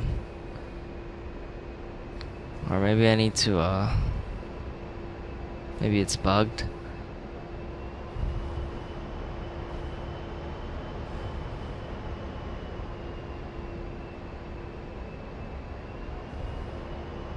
Oh, and we're turning again. I mean, I had it, even in the turns, I had it under control. But, it's just too easy to slip it up.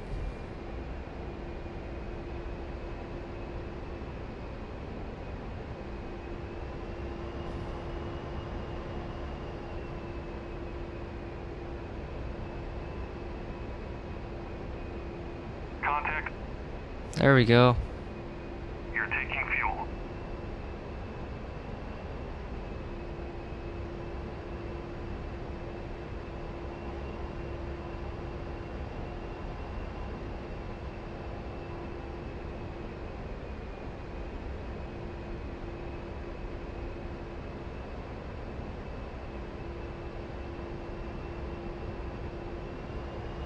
Nope, too high.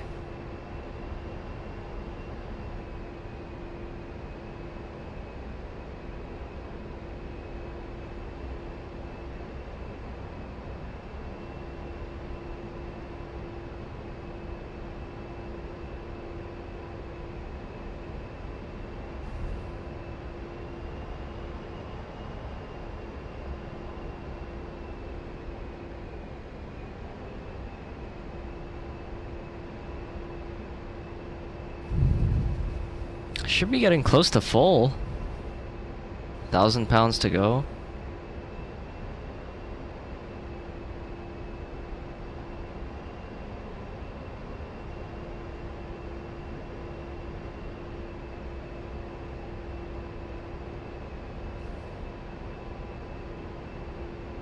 And imagine doing this in turbulence. At like bingo fuel. And I try to make it back to a base that's like 100 miles away.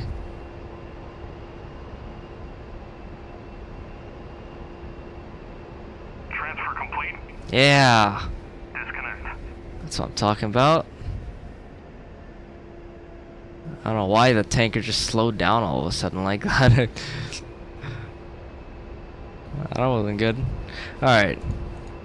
Door is closed. F10 menu. And stop air to air and move on. Alright, I've had enough fun on the boom for one day. I'm ready to head back as you are. Sounds good, man. If you haven't done so already, let Shell know we're done taking fuel and we're heading off.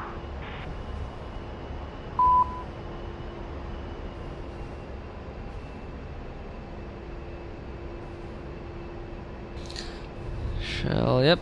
We got refueling complete already, so we're good to go there. I'll pull up on the right side. Oh, there's Biff.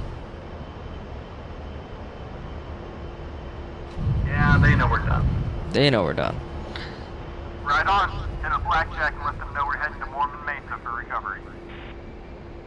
Okay, stand by. So we should still be on Blackjack. Yeah, we're on preset 6. On 377.8. Yeah. I'll just keep it on manual. Blackjack, Tusk 3. Tusk 3, go ahead. Tusk 3 is leaving Shell at 641 Alpha, looking for recovery back to Nellis. Tusk 3, climb and maintain Angels 19, fly direct for Mormon Mesa. Contact approach on 291.725. Climb and maintain Angels 19 and direct for Mormon Mesa. Contact approach for Tusk 3. Alright, we got steer point. And there. Let's continue to Mormon Mesa for recovery. Where's Mormon Mesa? That way. Roger.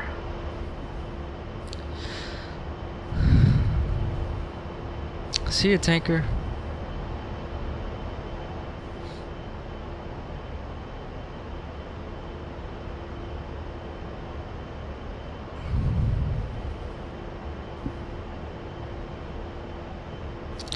Seeing a couple new people filing in. Thanks so much for tuning into the stream, guys.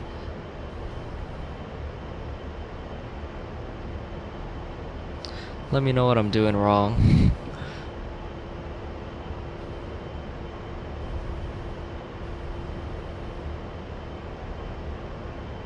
For the new people tuning in, we're running the Iron Flag campaign, as the title suggests. We're on mission 6. Supposedly a 2.5 hour mission. I think we're gonna go longer than that. And these Iron Flag campaign missions are pretty much just intense training missions in the A-10. Dark Knight, you can be my wingman anytime, man. Thanks so much for the follow.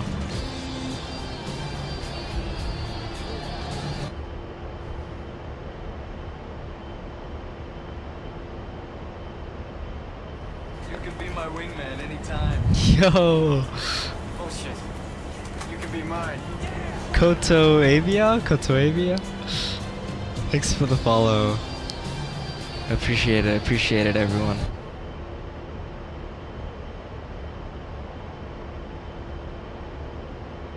Got big things coming if we can make it to affiliate.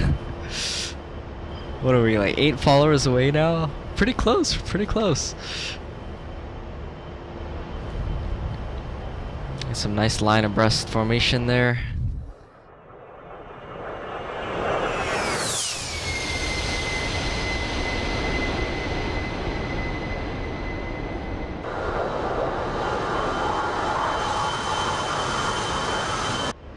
A-10 is just such a cool airplane.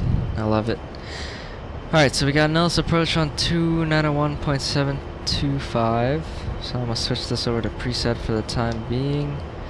And we got 291.725 is gonna be in preset 7 and load. And back to 6, so you should be set there. Let's go, mod in chat, mod in chat. My favorite streamer, everyone.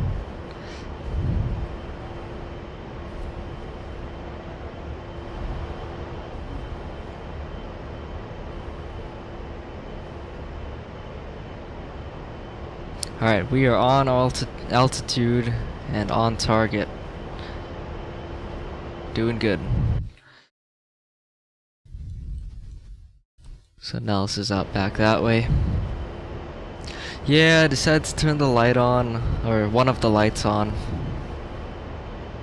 just to test out the vibe.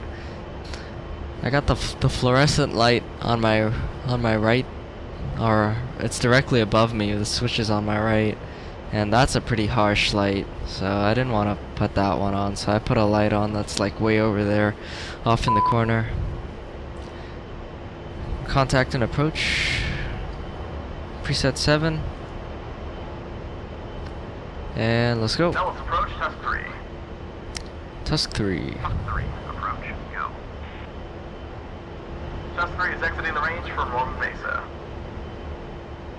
Tusk 3, maintain Angels 19, fly direct from Mormon Mesa Vortex. Maintain Angels 19, proceed direct from Mormon Mesa, Tusk 3. Roger.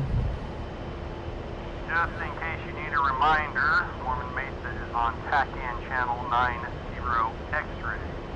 Get that plugged in and navigate us that way. Make sure you close the slipway door. If you haven't, the fuel management system's not going to work. Also, you're going to see the ready light illuminate for around 3 minutes. This is the automatic fuel purge cycle, doing its thing, and it's normal. Mm-hmm.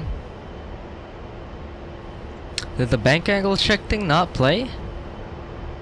I'll check my commands real quick. Maybe it was too quiet. Yo! Mods. Mods, get him. Wait, hold up. Sound files. Bank angle check. Oh, it's at 25.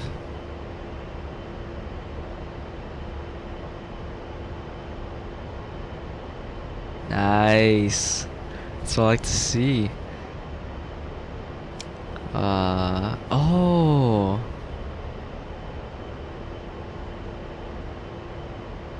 Oh shoot, I gotta redo. Dang it, how much time do we have? 6 minutes? Yeah, I could do that.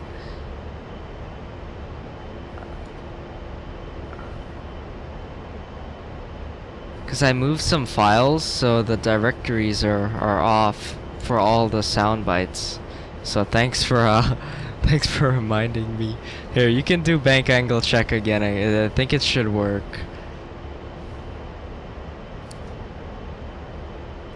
I'm going through all the sound files and changing the directory.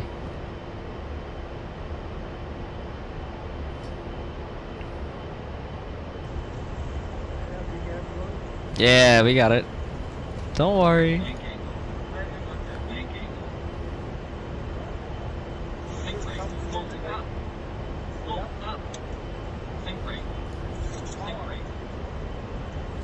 Power! These two clowns in the cockpit, man. Bang! Sorry. Oh my god. Yeah, it's about to be my landing. Got it. 90 X-ray and air refuel control lever is in the closed position. Thanks.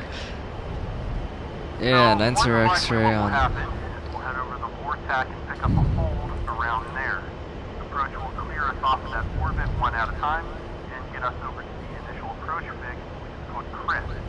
From here, we'll pick up and fly the ILS approach, making sure we're on the localizer and glide slope, and with the jet configured for landing at velocity, which is our final approach fix.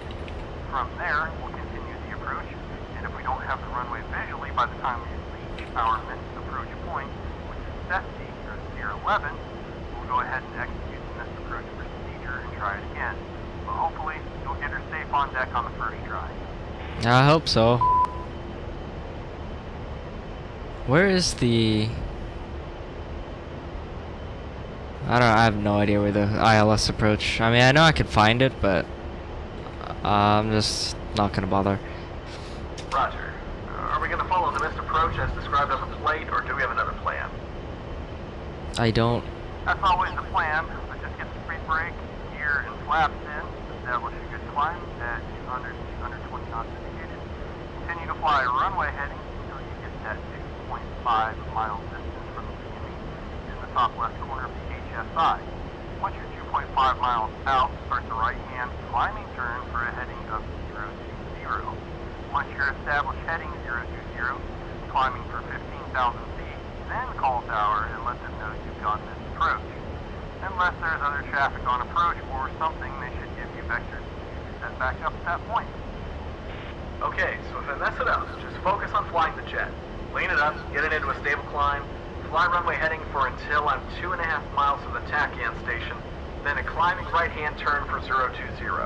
Once established into climb, looking for 15,000 feet and flying 020, then let tower know that I've gone missed, and they'll get me back on track then. Yeah? Yep, that's the idea. Okay. I think I found the right chart, so it's a good start. I'll slow us down a little bit. Ready to proceed? First things first, take a look at the ILS panel and make sure we have 109.1 dialed up. It's set. 109.1, check. Excellent. Actually, let's take a second and have a look at the divert page in the CPU. Press function and 2 on the USD and get us into the nav page. Let me know when you're there. Function 2. I'm there. Looks like I'm in the nav page now. I see divert next to OSB 10. That's what we want to see. Go ahead and press OSB 10 for me. done that, we should now be looking at the 5 closest fields to our location. 19 viewers, let's go! 19 viewers, yo! Thanks so much for tuning in, guys. We're officially on the top of the DCS category, which is kind of cool. It ain't the front page of Twitter, but it's honest work. I'm only seeing 4. Yeah, sorry, I'm at 4, not 5. The numbers before their name are their respective waypoint numbers, and below that we should see its bearing and distance from us. Still, on the bottom line, we have our time to go to reach that waypoint if we snap to it right now. Copy. Whatever, Mormon. We will automatically sort them, starting with the closest one at the top. To have a little closer look, go ahead and press the OSB forward message. That will take us to the field information page. Let me know when you're on it.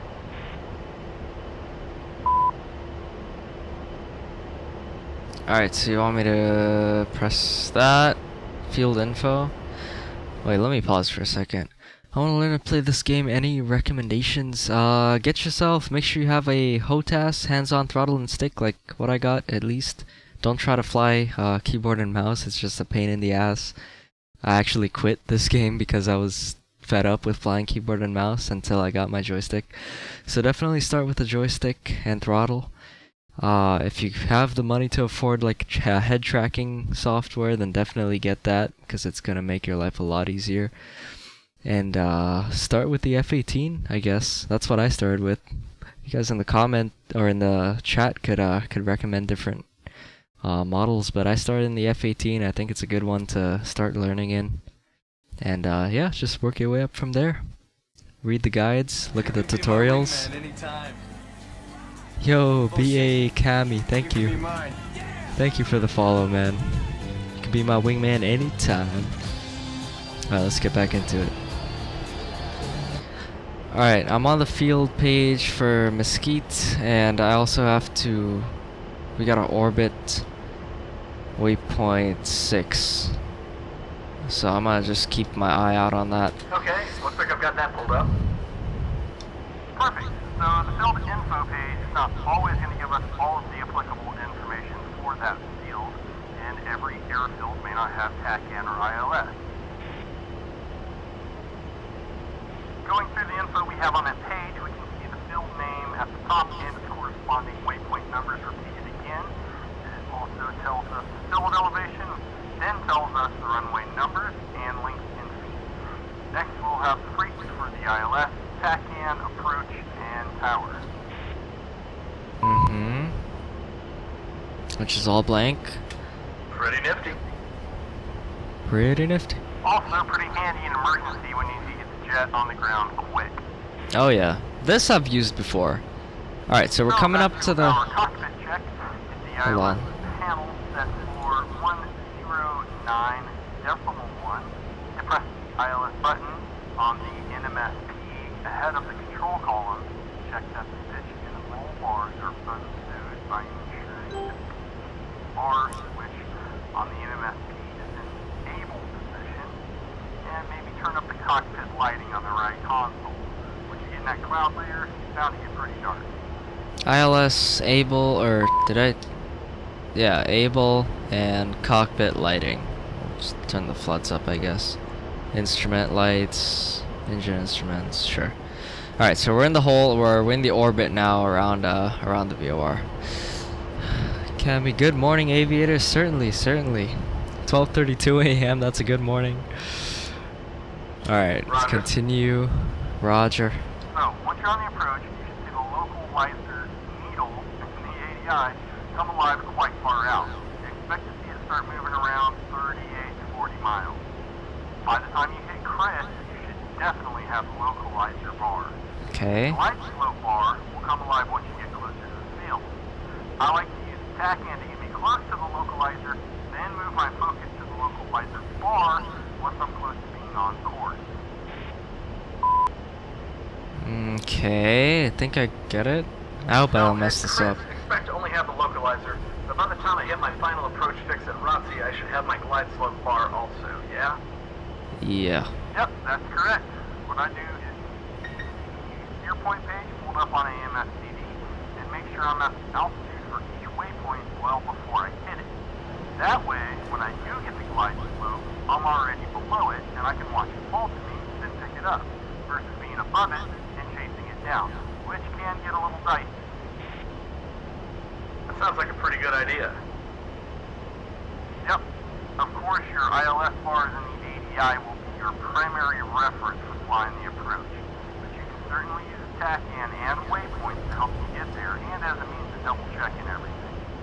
Use the tools you got, I guess is what I'm trying to say. For sure. Make it easier on myself. Exactly. Oh, what am I doing here? Alright, bro. Approach will probably be hitting you up in just a few minutes, so I'll shut up and let you do your thing. I'll see you on the ground. Good luck. Wait, no, don't go. No. Thank you kindly. Oh no. I forgot how to bring up the, is it an FP?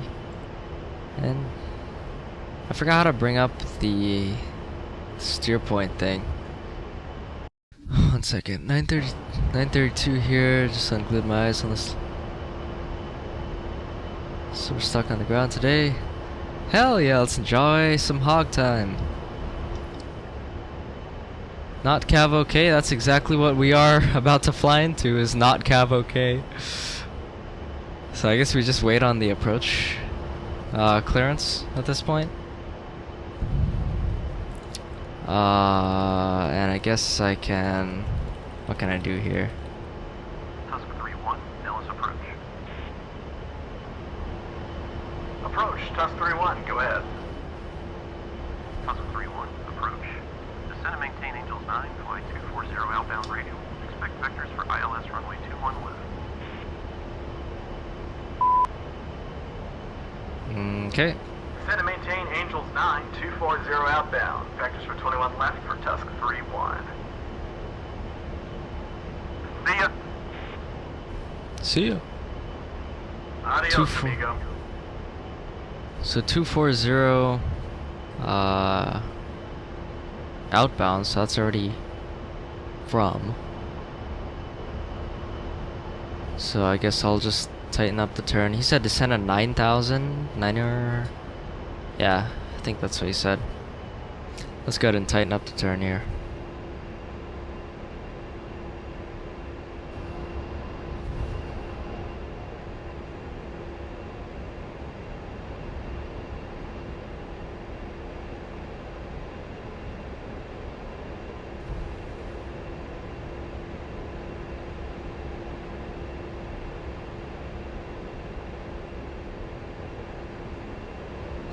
Alright, so we got TACAN on transmit receive. Oh. Got everything else pretty much set up. We're on the 240 outbound.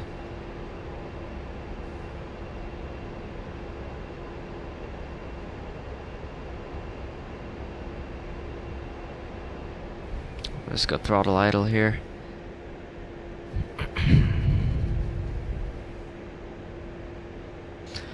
I've never done an ILS approach in this thing before, so give me some slack. Altitude. Oh, we still have the yeah, we still have that thing.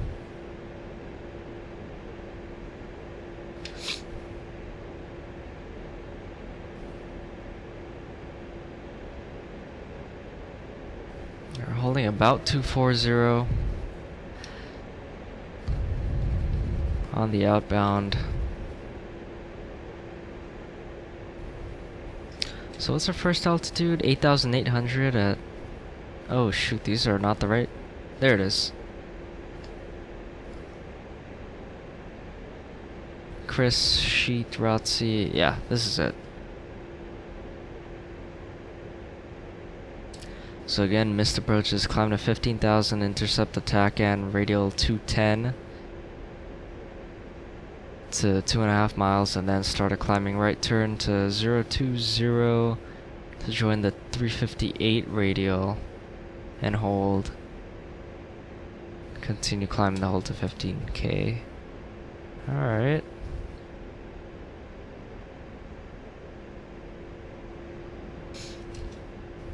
So inbound course is 210? 210?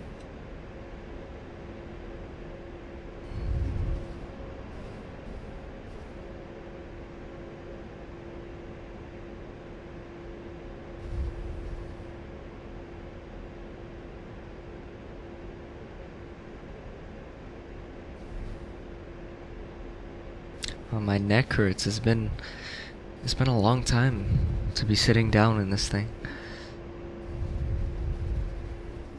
I wanna like stretch my neck. Oh shoot. I had to come right.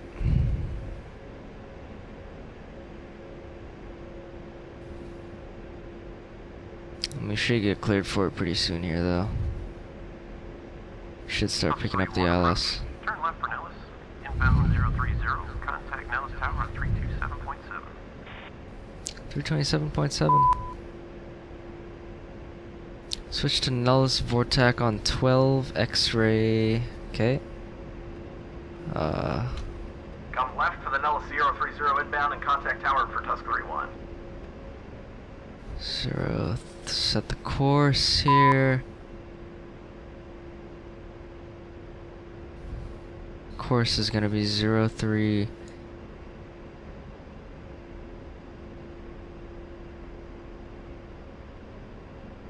Oh, I guess now I could set 210 and fly 2 instead of flying from. So we'll go 210. And we'll need to come right a little bit. And now we need to contact tower, which I forgot what the frequency was.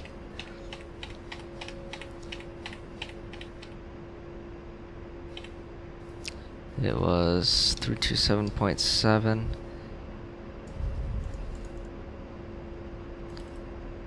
Three, 7.7 on manual. We still need to keep it coming right. There's 9,000, so I guess we're already busting our altitude here.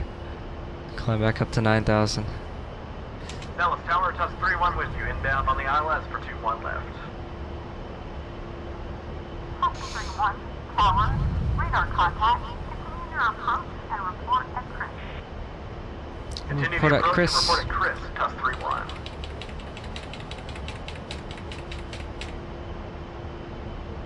This is it, right?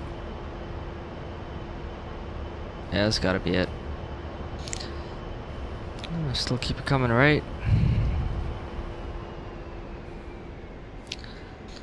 Above 9,000.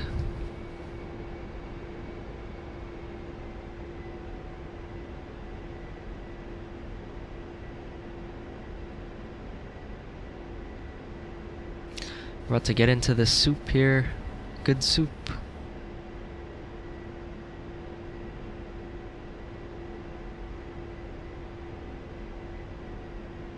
We got 9 miles to go. I'll pick the speed up a bit.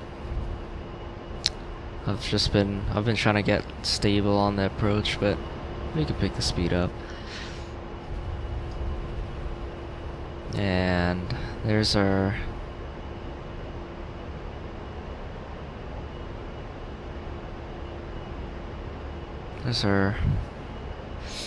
track, our inbound track. There's our altitude.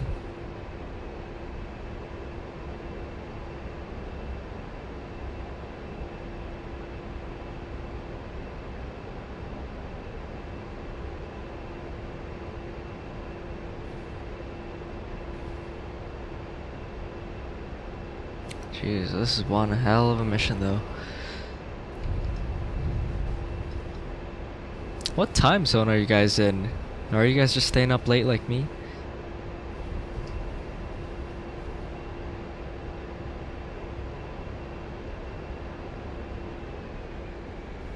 We don't have a set speed for this, right?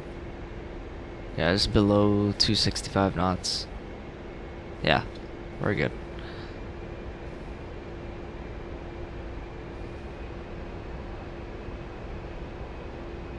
Uh,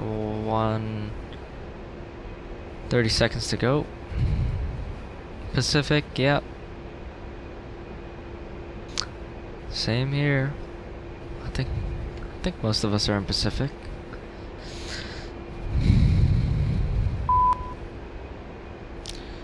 Alright, we are almost over, Chris. I mean, in real life I usually give the call about now. I don't wait till we're directly over it, so... Tusk 3-1, tower. Descend and maintain 5,000 feet. Continue your approach.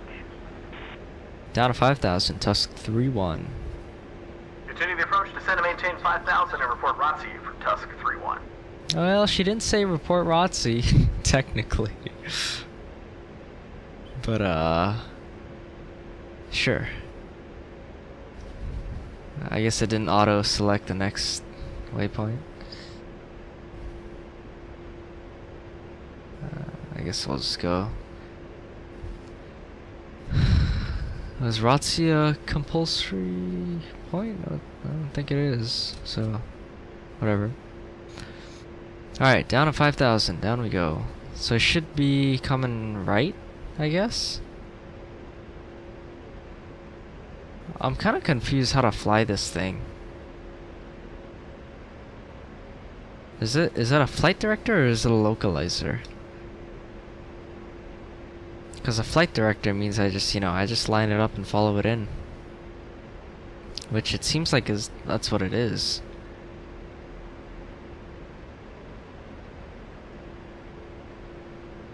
Confused. Anyway. I think we're on track there, so as long as I can hit my altitude mark, we're looking okay. Take a look at the TAD here. Yeah, they're coming down.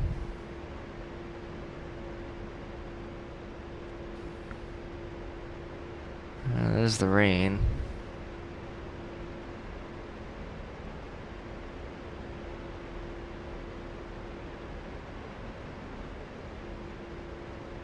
Thousand feet to go. What's her MDA here? 200 AGL. Alright, so yeah, now we gotta... Seems like it's becoming more active here as we get closer. Coming up on 5K. Here, I'm gonna move the kneeboard to the left for you guys. Alright, we'll level it out here-ish.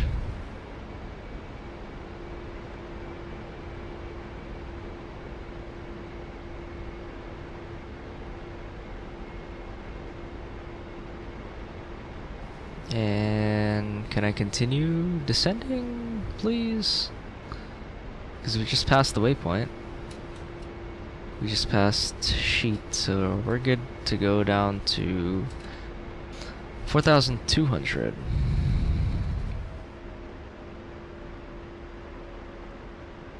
Hey, there's my glide slope, okay. Things are getting better.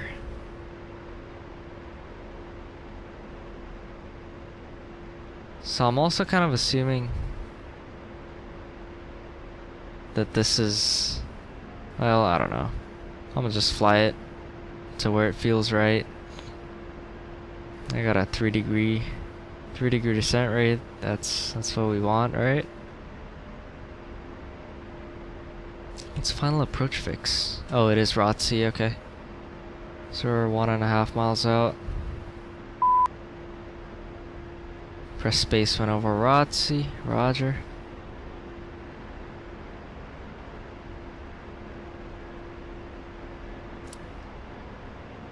Alright, ROTC's the final. I'm gonna get gear down here.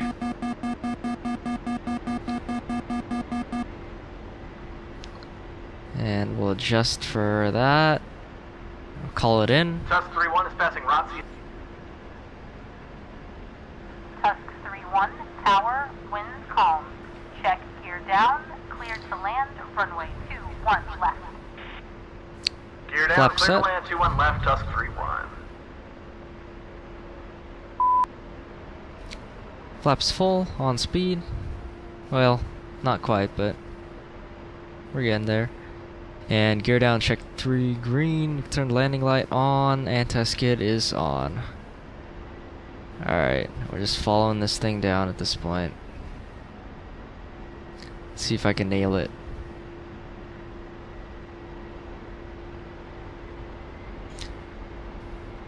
What's her AGL still? Oh. It's 1,100. So if we don't see the runway by 200 feet, that's when we gotta go around. Yeah, this is still scripted. It sounds so natural though. It's like exactly what you would hear if you were doing this in real life.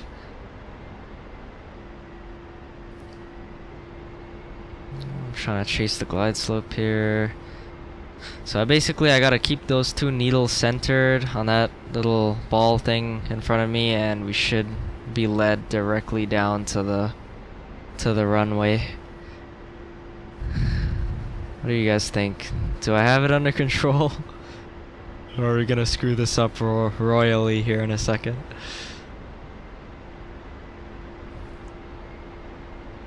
I can start seeing ground on my peripheral, but I want to just keep focusing on flying the glide slope, flying the localizer. I'm looking for approach lights, and I'm looking for the runway environment. Going a little bit high, coming back down. There we go. Alright, we're on it there. Coming a little bit left. Altitude, altitude. There's 500. I could have set that to 200 and get an audio cue, but I'm not that forward thinking. And there's runway in sight. Nice. Perfect.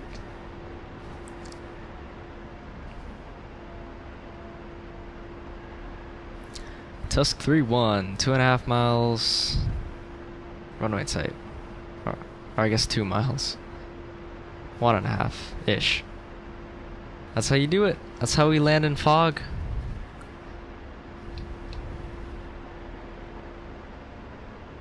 Alright, I'm gonna just pop a little bit of speed brake out, get the throttles up a little bit.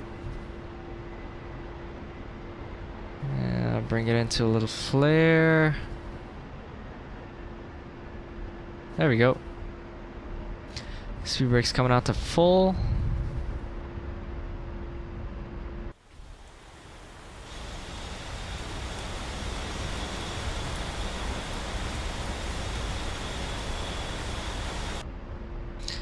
And we'll go neutral on the stick. We'll get some braking action. Welcome to Nellis. Alright, nose wheel steering's on. Man, I need to stretch out. I do.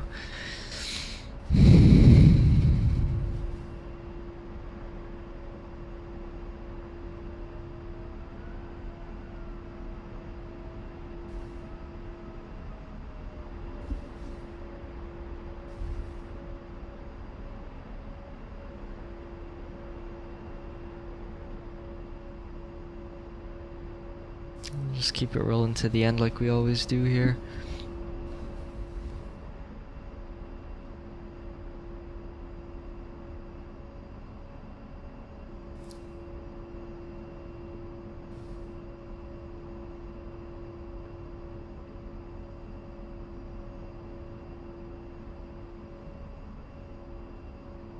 Tusk 3-1, contact ground.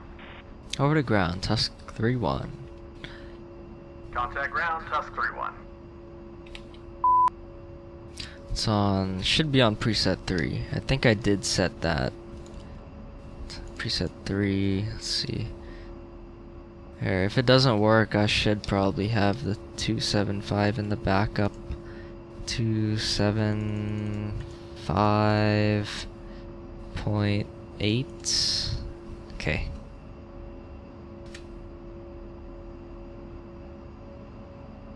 Thunder. No, it's not working. Tusk 3-1, ground.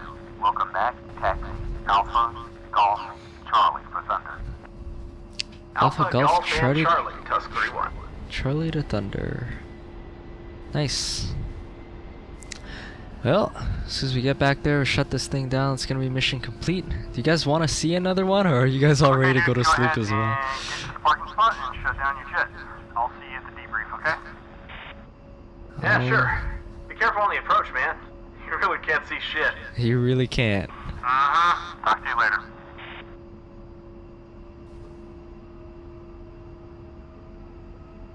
He's an expert. He got this.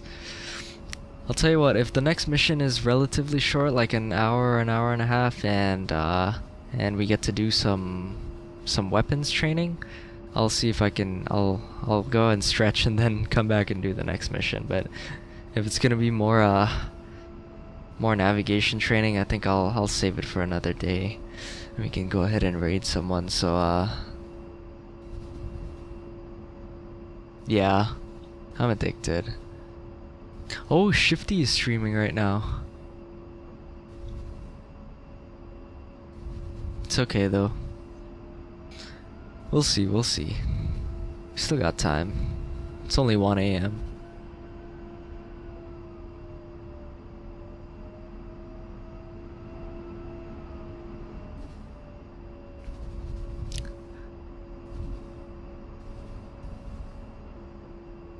Drumman is on the office drummer's on the front page. Let me take a look here. Let's go to the front page of Twitch. Welcome to Twitch. I can't see. That didn't really help. Dude, I love Office Drummer. So wholesome. Alright, let's go ahead and clean up here. Flaps up, anti-skid can come off. Landing lights at taxi. What else we gotta do? Pitot heat off.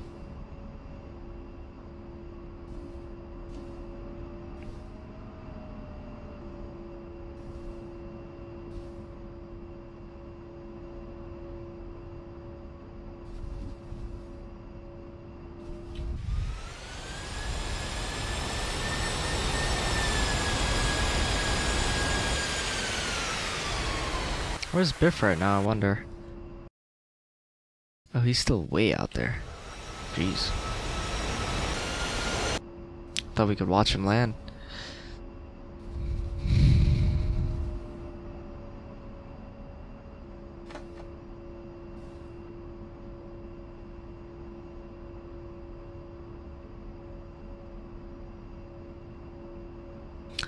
Anyway, thanks again for tuning into my terrible stream. It means a lot. I forgot where we parked at. Oh, I see the empty slot. Never mind. Never mind. Got it under control. Everything is going as fragged.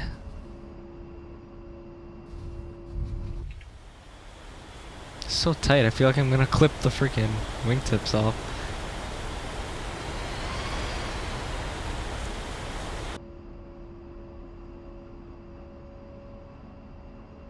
Well done, mission complete. Bring it relatively on center line here. Alright. Brake set. Anti-collision. Lights off. Turn everything down here off. TACAN off. ILS off. What do we do, people? Phones are dead. Oh, how did that happen? Oh my god. No, we don't know that. The smoke could be coming through an air duct. God. Oh my god! Okay, it's happening. Everybody stay calm. What's the procedure, everyone? What's the procedure? Stay calm! Wait. Everybody calm down! Stay calm. Everybody stay calm. Well, there goes my thought of ending the stream. Now we're definitely not ending. Yo, thanks for the follow, man. Candio Tix? Did I say that right? Thanks so much for the raid, bro. Appreciate it. Appreciate it. Shit, I lost track of what I was doing now. IFF off. Everything over here is off. Alright, I'm gonna go ahead and shut down 1 and 2. Da-na-na-na-na-na. Candyland. Thanks for the follows, guys. We're almost there. We're almost there. Can we hit affiliate tonight? That would be insane. What else I gotta do? Inverter off, battery off. Turn those things off. That's pretty much it. Whoa, whoa, whoa. This is intense. Alright, let's go ahead and end the mission here.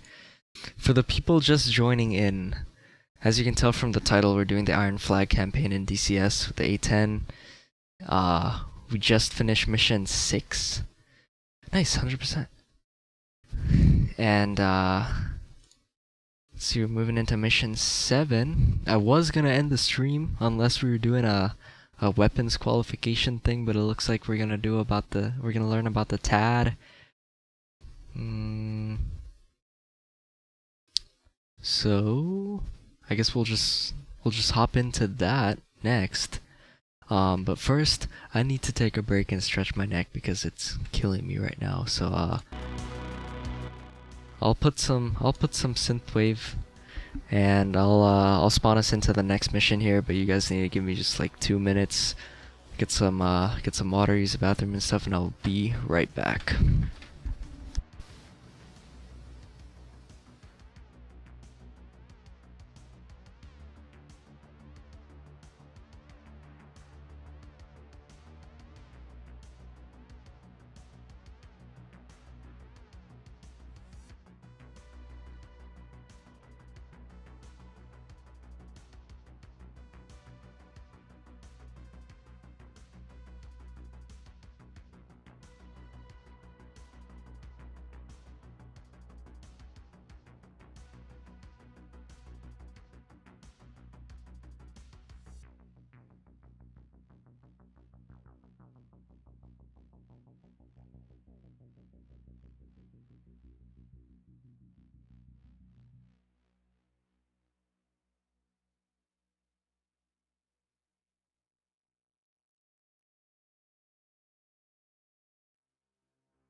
Okay, I'm back.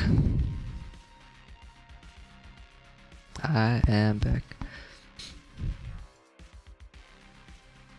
Okay, so I guess we're not ending. I guess we're going straight into the next mission. Go ahead and pause the music here. So we're gonna learn about the TAD, I guess. Mission 7? Mission 7. Hopefully it's not too boring. Let's go.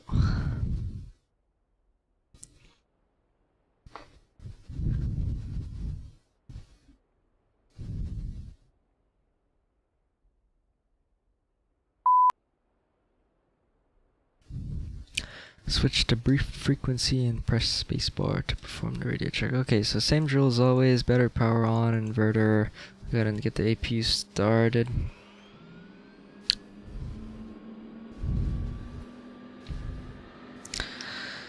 Turn our radios on. And we are going to be pushing to frequency Tusk 3-1. 33.5. 33.5. Set. Could leave that as preset 1. Alright, APU's up. APU generator on. Alright, let's hit him with the radio check. Oh shoot. Initial 303.25. I totally missed that. No.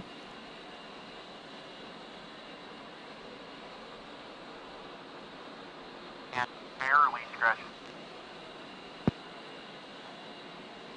Yeah. There we go. But we will do something new. What's that? We won't be wasting too much time on the ground. We kept keep up on the range, and we wouldn't want them to get sunburned. There we go. Sure. Let me grab the ATIS. Stand by for check-in on 33.5. Sorry about that. Sorry about that. Alright, I guess now I'm grabbing ATIS. So I can't even... Do my presets work this time? Yes, okay, they do. Runway venue 03 left, 03 right. Expect visual approach. Acknowledge receipt of information November and advise aircraft type on first contact. Validate SD information 3009. 555. Wind 331 for 5. Visibility greater than 10 miles. 331 forever. Alright, we got that. Temperature 4. Let's check in with Biff. Tusk 3-1, checking Fox Mike. It's been live for 6 hours? Holy crap. 3.5. Good. Let me know when you're good to go. I'll contact clearance. Wilco. Alright, let's switch over to clearance on preset 2.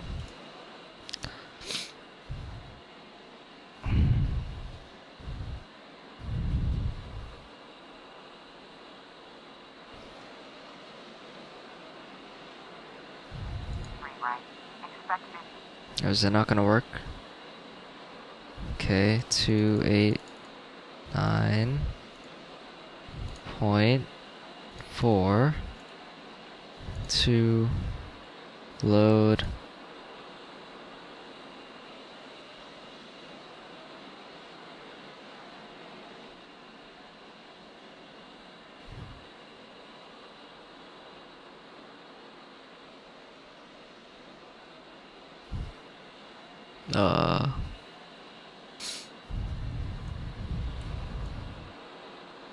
Okay.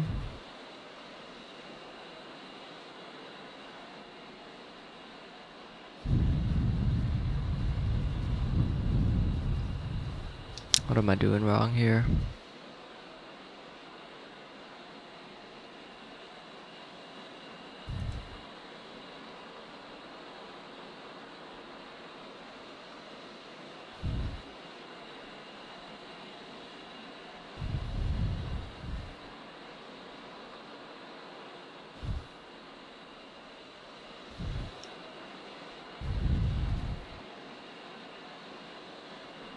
I got 289.4. You know what? I'm gonna just restart. So that I can pick up what he said in the beginning. Cause we kind of missed that. Since we're not that far in right now. Let's just fly again. It's not gonna take long. This is better than being clueless.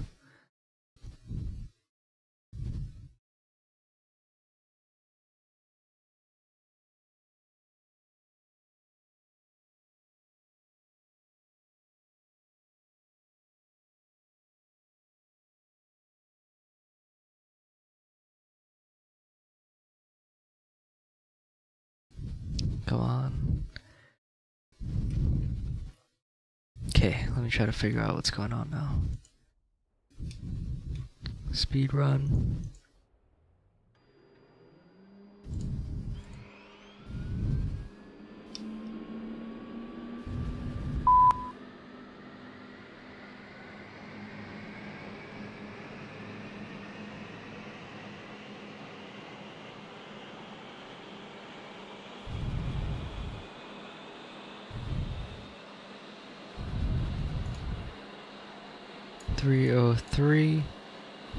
.225 and here on 33.5.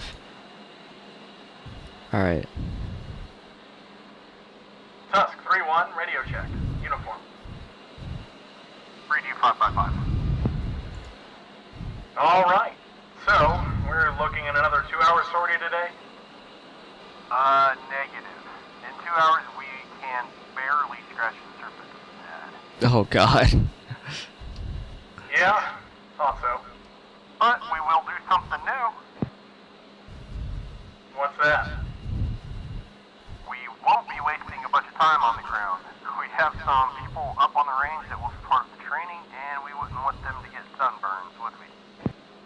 Whoa. Heading out to the Let me grab the range? agent. Stand by for check-in on 33.5.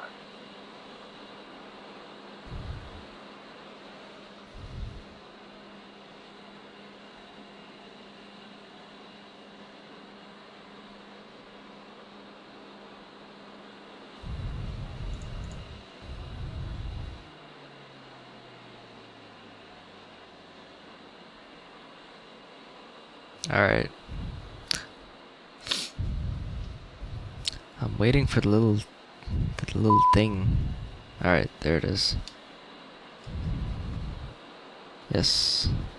I've had that set. Let me just grab the weather real quick. Altimeter 3009. 3009. Okay. Tusk 3-1, checking Fox Mike. Two's up on 33.5. Good. Let me know when you're good to go. I'll contact clearance. We'll go. Okay, I guess it just takes a while, so I'm gonna just wait. In the meantime, we can go ahead and start up here.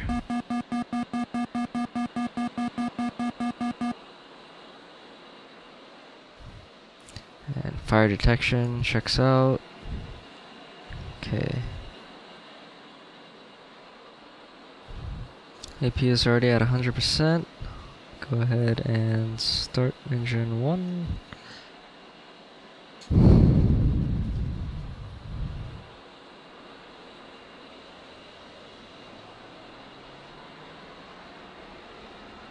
I'll tune to 289.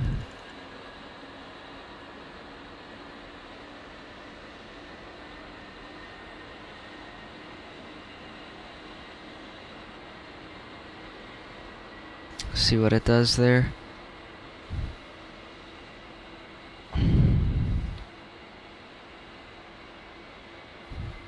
Because there should be like a little pop-up here where I could hit space and contact them.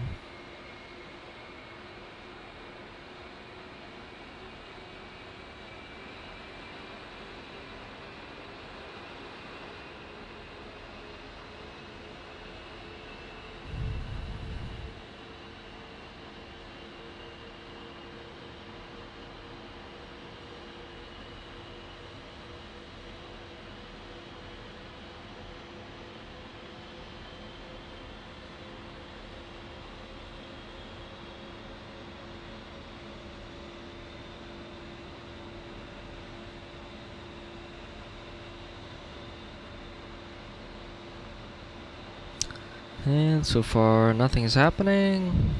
What's going on? I have no idea.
Did I miss something maybe?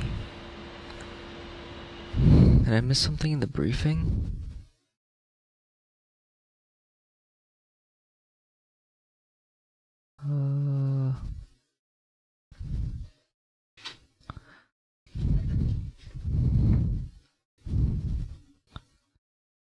No.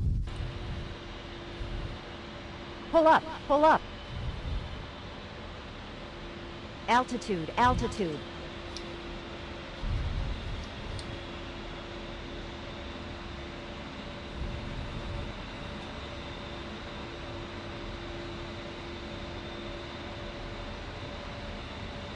It just won't let me contact clearance. Yeah, it's the test, built-in test. It's testing all the systems.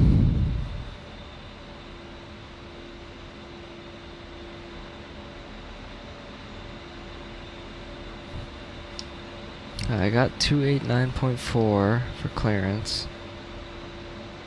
I don't get it.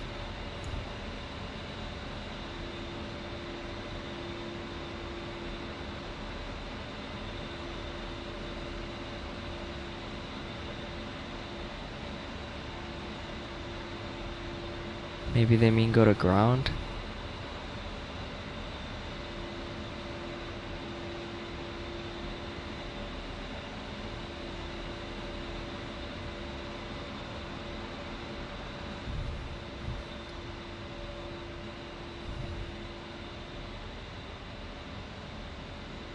Well, I don't know what's going on here. I think there's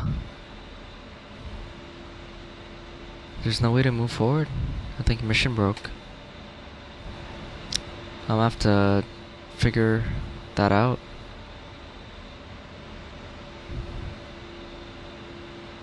Cause I can't really do anything if I can't. Two is good to go. Okay. Roger, stand by. Contacting clearance. What? Oh my god, so now it gives me the thing? That is so weird. Nellis clearance, Tusk 3. Tusk 3, send it. Send it? Tusk 3 is looking for a VFR north departure for the North Ranges. Tusk 3, Nellis clearance. You are cleared up to Dry Lake using the TAC North departure. Report Apex. Climb and maintain Angels 1-2. Departure on 385.4. Squawk 4020. Cleared to Dry Lake via TAC North departure. Climb and maintain 12,000 feet. Departure 385.4. Squawk 4020 for Tusk 3. Tusk 3, read back correct. Switch ground 275.8 when ready. Have a good day. Roger. Ground at 275.8. Good day. Thank you. Alright, so that's the Apex what departure? Switch ground. 275.8. She's up on 275.8. That should be 3. Alright, press spacebar when you finish your startup. Okay. We got good alignment there. So we can hit nav, we could go EGI, steer point, anti-skid on, SAS, and take off trim if I could see it. Take off trim. EAC is on. AP generator off. APU off. Turn the helmet display on. ILS power. All that other stuff.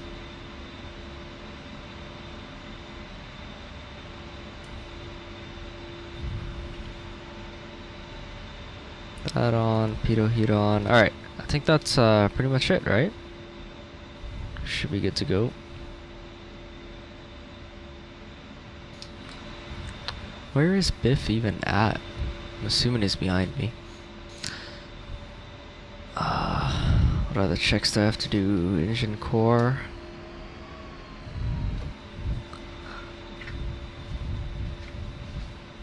Alright. If I'm good to go, anything else before we start rolling?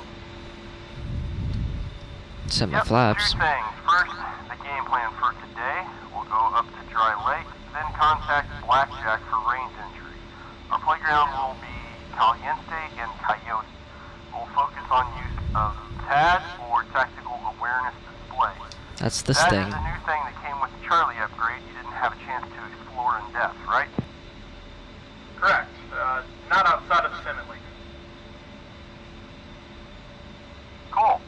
It's a very handy tool that will augment your situational awareness, help you locate friendly units and flight members, coordinate with other flights, or receive tasking information from JTAC and a litany of other shit.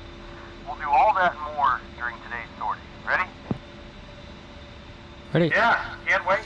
And, the second thing? We need to set up our group and own IDs. We've done it before, but just for reference, let's go through the process step by step. Ready? I'm ready. Sure, let's do it. Okay, on your left MFCD, press OSB 15 to access your tab. Alternatively, you can use Coolie Hat left to cycle the pages. Let me know when you're there. I'm there. Okay, I'm on the TAD page. Now press OSB 10 marked net to enter the Saddle Network configuration page. Saddle stands for Situational Awareness Data Link. That system allows for communication with other friendly forces, both airborne and on the ground. What we need to do here is set our group number and our own number within that group. Alright. Alright. So pick up your keyboard and set the group and own IDs using the USC or CDU keypad and let me know when you've done it. What's our... Where do you want me to find that?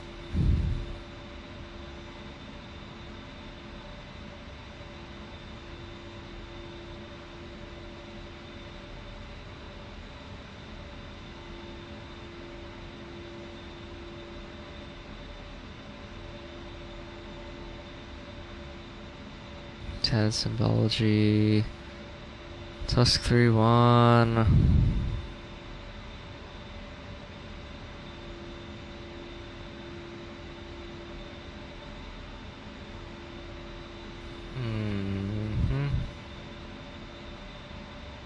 Oh, there it is. Okay, group ID 2, own ID 2. Alright. So 02.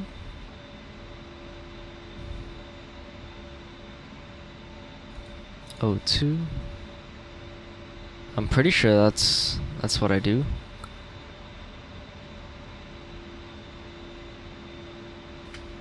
Both group and own IDs are set. On this page, have a look at the option next to OSB 17 marked Call. Here, you can enter your own call sign, although it won't be necessary for today. We will cover the rest of the options over the range. Alright. To expand on the symbology for aircraft in your same group, the blue icon will have two numbers with it, one inside the circle, one below it. The number inside of the circle is that aircraft's own ID within the group. The number outside of the circle indicates its altitude in thousands of feet. There is also a little line extending out of the circle indicating its direction of travel. Alright, make sure to return to the main TAD page. Go ahead and contact ground when ready, and let's get out of here. Okay, stand by. I'm ready. Okay, Nels ground is on. Should be on 3. Preset. Go. Now let's ground test 3. Test 3. Go for ground. Nellis Ground, Tusk 3, 2 ship of A-10s with you at Thunder with November, looking for taxi to the active. Test 3. Nellis Ground, cleared to taxi for runway 03 right via Charlie Golf at Alpha, hold short of 03 right. Clear to taxi via Charlie Golf Alpha, hold short 03 right, Tusk 3-1. Okay, same as always.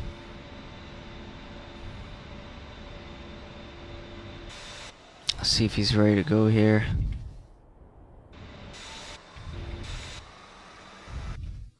Where's he even at? There. Springfield. Okay, well,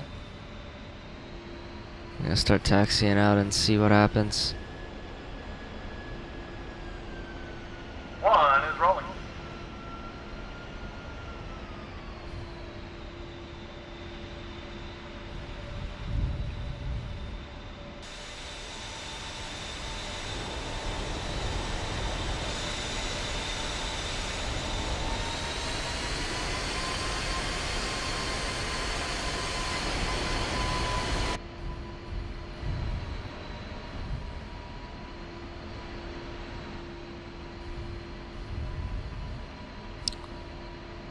See what happens here.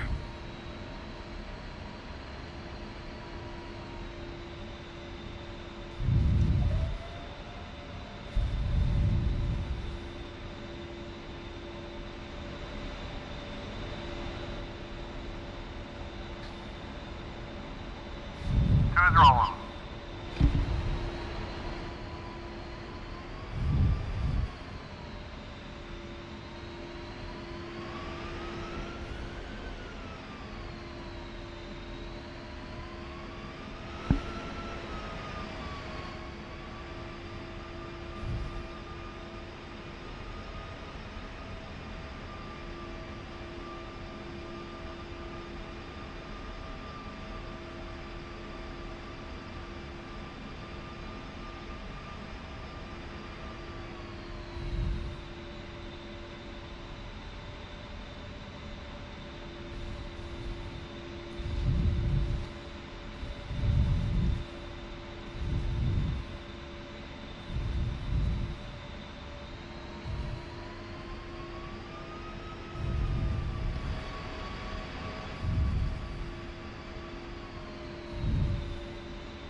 Dallas ground, Buzzard 2. 2 ship of F-16s with you at the readies, ready to taxi.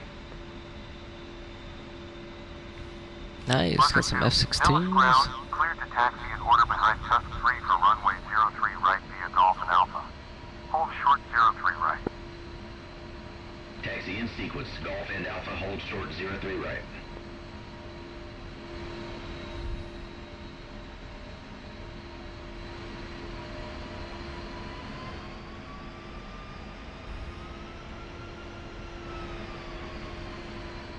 Cool.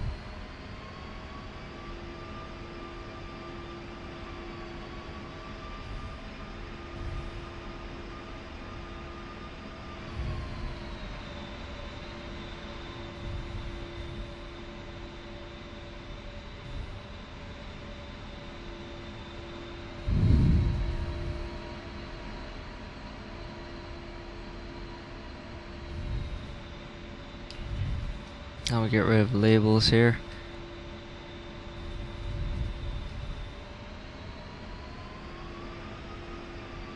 Oh, look at those F-16s.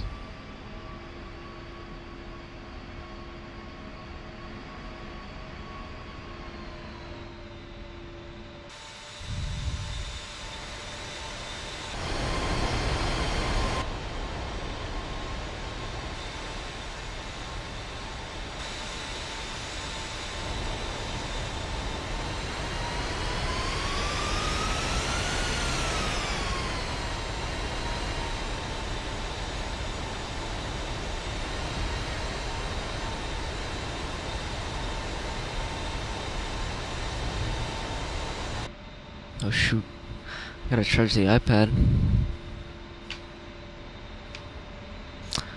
Oh.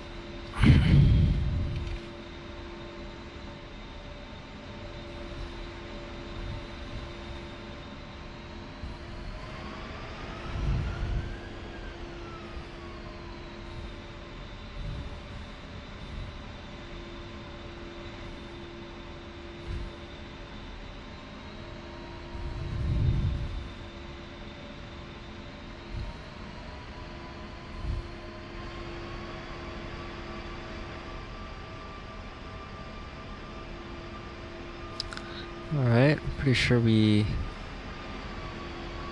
got everything set up. For the most part.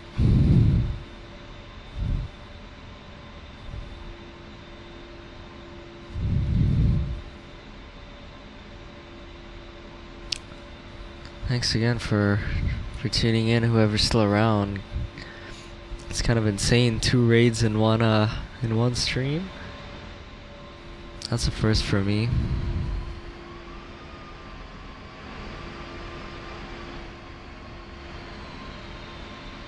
And we got Biff following nicely behind us.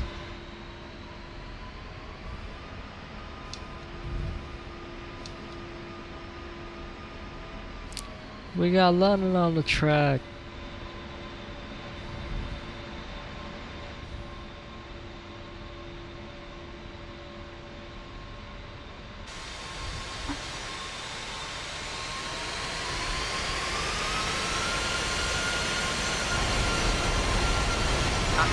Contact Dallas Tower 327.7. 3277. Tower 327.7. See ya. Just give me 1 second here. 2, switch tower. 2's on 327.7. Yeah, I'm not even there yet, bro. 3277, and that's gonna be preset 4. Preset 4. Alright, we're gonna go canopy closed.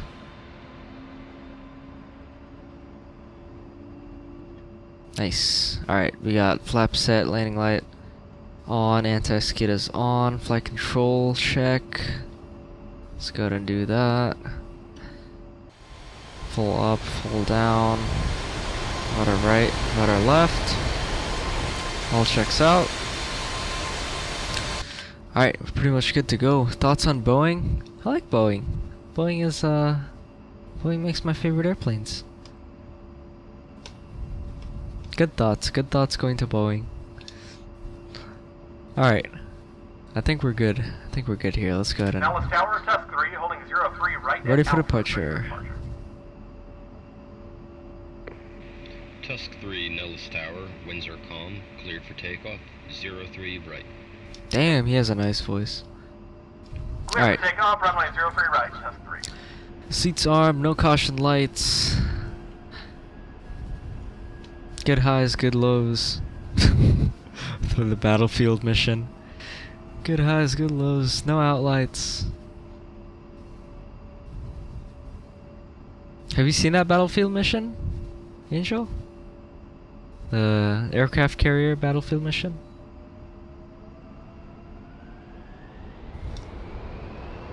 One is rolling. One is rolling.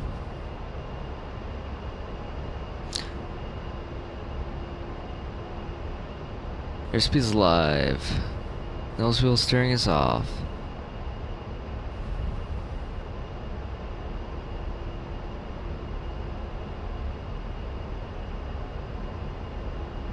Alright, start pulling it back. Getting that nose up.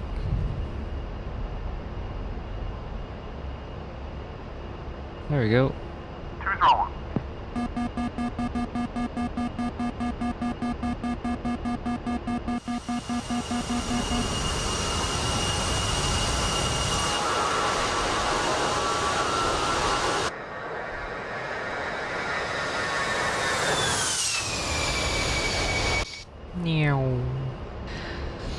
I need to get a better webcam. I mean, the software I was using before, I could push it up to 4K.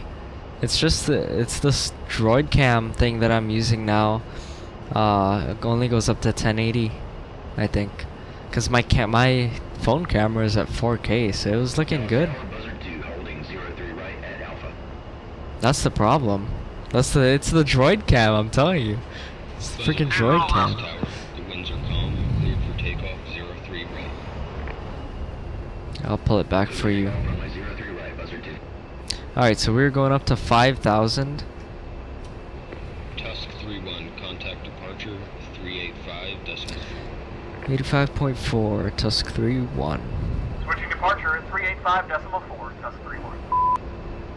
Alright, 385.4.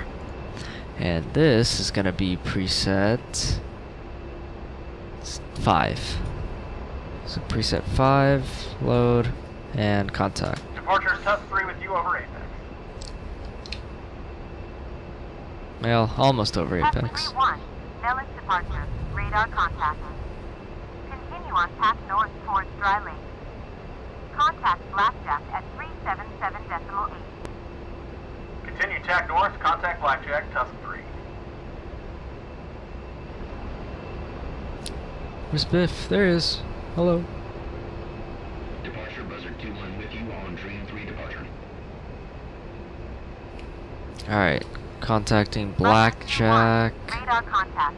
Continue on Dream 3. 377.8. 377.8. That's on preset 6. Load. And contact.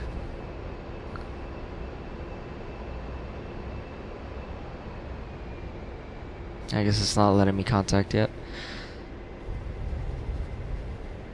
Before we start, let's check in with Blackjack and then turn towards the range.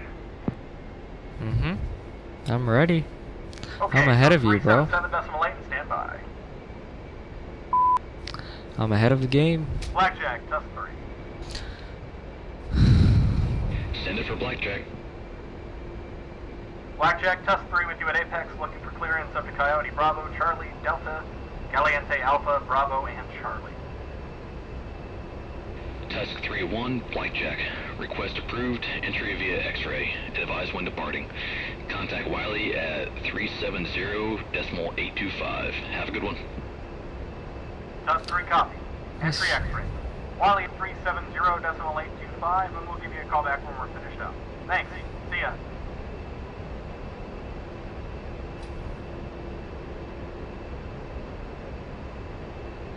Alright, we got up to 7,000 now.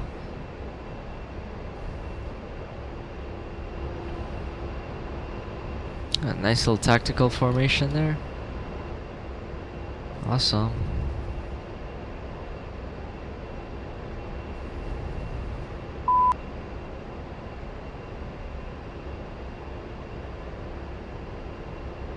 Alright, let me go pay attention here. So Wiley 370.825. That's supposed to be preset 8. Load and Wiley, set. Tusk 3-1. Tusk 3-1, go ahead. Tusk 3 is headed your way as frag.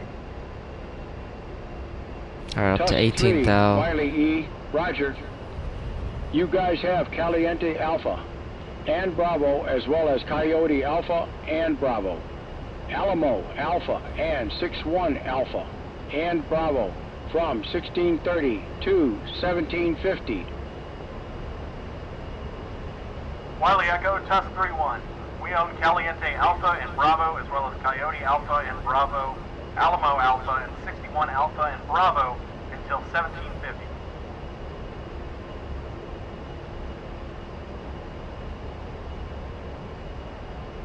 Nice. Bro, put me onto the Logitech cam. Alright, with the formality Honestly, out of the way, let's first go through the yes. basic functions of the tag. In your kneeboard, you have the description of all the symbols you can find on the tag, which we'll come back to. With the tab soy, you can use the smooth control on the throttle to move the cursor around the screen. Go ahead and try it out now. Yep, I can do that. Okay, done. Second thing is the scale of the moving map. You might have noticed that if you move the cursor to the edge of the screen, the scale automatically changes. You can also use your HOTAS and press the EMS switch up or down to achieve the same effect. Try it out and let me know when you're ready to continue. Yep. Makes sense. Got it. Done. Okay, done. Two rings that are centered on your airplane are also connected to the scale and provide you with a quick and easy way to judge distance. The outer ring equals the current scale of the TAD page displayed in the top right. The inner ring represents half the distance of the set scale. For example, with a scale set to 20, the inner ring would be 10 miles away from you. Also, the inner ring has 4 markers representing the cardinal direction, with the triangle one always pointing towards magnetic north. Okay. So that's easy to understand. Smart. Does it work the same in the depressed mode? Looks like somebody did his homework. Nice. Press the DMS right once to enter this mode. What do you see?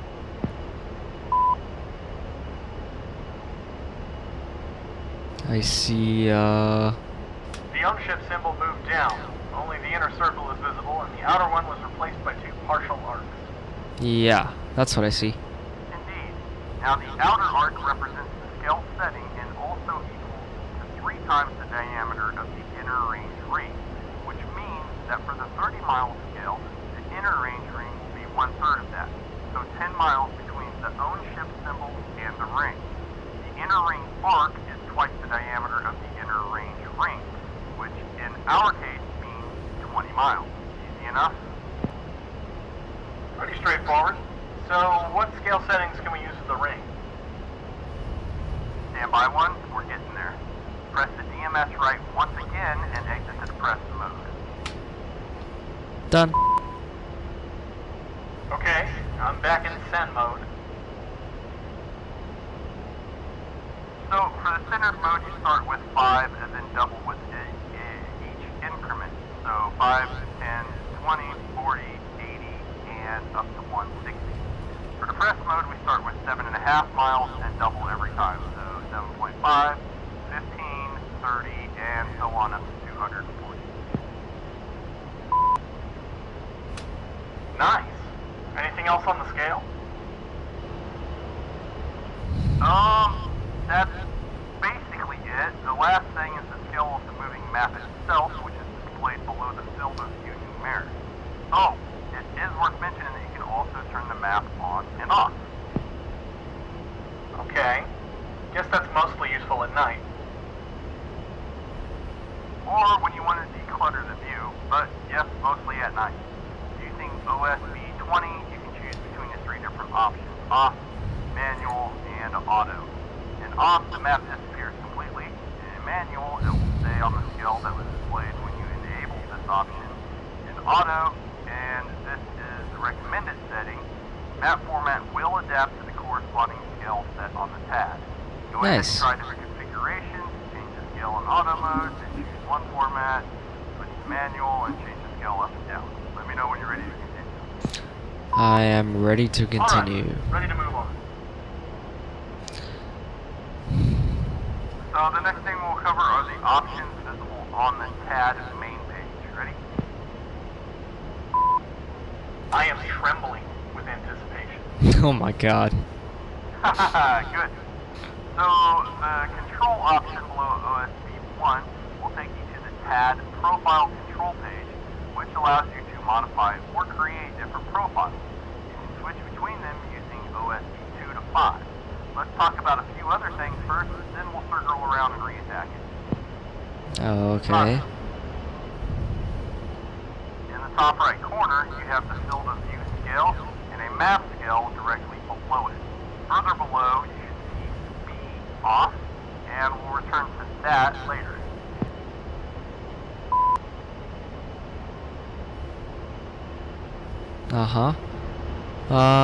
Dark Knight, sorry, the X52, you say it's a good first HOTAS system. Yeah, that's, I ordered the X52 Pro, so the black, one, like 7 years ago or something like that, and that's the one I'm using right now. I mean, it's got a couple, buttons that don't work, you know, exactly right, like right here, on the front, and the D button on the throttle, but that's after like 7 years of use. So I would say it's a really good HOTAS to start with, but you're probably gonna want to upgrade out of that within like 5 years, maybe 5-7 years. But yeah, should be a good one. Enjoy it. Okay. Moving on, OSP 9 is used to choose whether lat-long coordinates or military grid reference system (GRS) is displayed at the bottom of the page on a black background with symbols as text. You can also switch it off completely.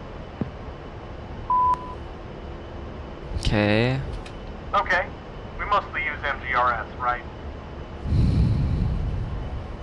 Normally, yes. However, sometimes you'll need to switch to lat-long, for instance, when you want to coordinate with our European allies, or even other USS. For instance, when I was on an exchange program with the French Air Force, holy shit, we used only lat-long in the Mirage, as it didn't have a system for handling MGRS. Dude, you'll have to tell me more about that time in the Caucasus. Over a few beers? Sure. So, below you'll have your net option for setting up the saddle, which we have already covered. In the bottom row next to OSB 11, you will find the declutter option, which removes all labels except page selection. Try it now, and then return to normal mode when you've had a look. I've had a look. Okay, might become pretty handy when there's a lot going on the tab. Sure. Yep, so this is where the different tab profiles will come into play. The other options in the bottom do not interest us at this time, so jumping to the top left corner is your current bearing and range from bullseye or a selected anchor point. Okay. Nice, very useful. Anything else here? These are the basics. Let's turn to waypoint 3 and then move on to some more advanced stuff. Ooh, more advanced. Roger that. I'm shaking, I'm so excited. We're coming up on our cruising altitude. 18,000 feet, that's pretty high. That's pretty high for an A-10, no? I'd say so. You still got like 5 minutes to go to get to waypoint 3 here because of the altitude we gotta be at. Thanks, just to see if it's my cup of tea, and if I still play in years, I'll get up here. Yeah, I'm gonna upgrade pretty soon here to to one of those two. I haven't decided yet, but yeah, definitely something more more substantial.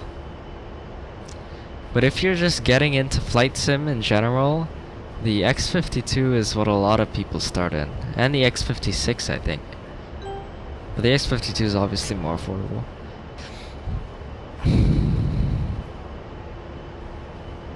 I got the X-52 and I was like, I can't even remember, it was a while ago, and I got it on sale on Black Friday for I think like 130. And back then that was a lot of money. I was like saving up for that. I was like, holy crap, because before that I just got really good at flying mouse and keyboard, but DCS was the only game I couldn't fly mouse and keyboard because there's just so much going on, you know, it's just so intense. But like I used to play on Flight Gear and FSX, all mouse and keyboard pretty much. I was flying in formation with mouse and keyboard. That's how much time I spent doing it. Like I was flying multiplayer formation with other people. I was doing aerobatics. Like if you check on the YouTube channel, just youtube.com/av868. I'll type it in the chat, and you could scroll down and find a video that's called what is it called? I think Flight Gear's like first flight demonstration team or something like that, and that was all mostly. I think I had just gotten my X-52 there.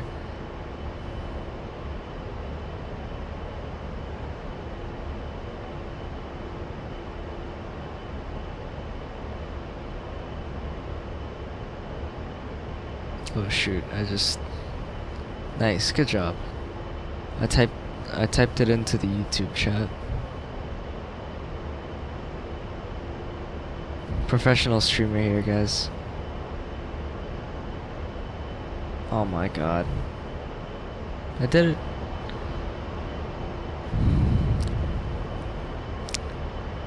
Switch Pro controller, nice. Yeah, X52 is gonna be an improvement. What's up, Boy? Don't think I don't see you. Don't think I don't see you. I saw you.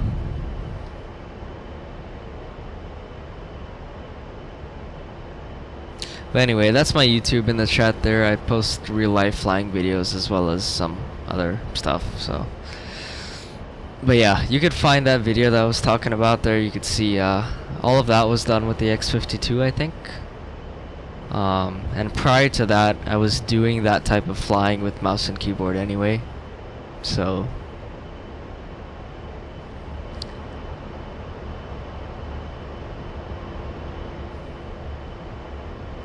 Well, we're just cruising over Nevada on a training sortie.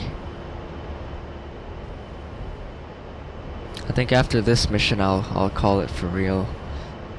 What would be wild is if we stayed up long enough to get a raid from Shifty. He's got like 130 viewers. That would be insane. But I think he's gonna be on for like another like 2 or 3 hours, so I don't think I'm gonna be up for that. We'll see though, we'll see what happens. Got 3 miles to go, then we make our turn.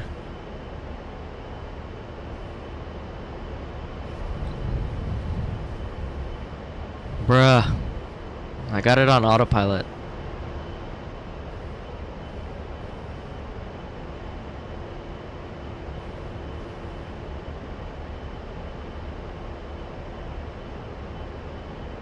We don't have to hand fly everything in airplanes, or in these airplanes.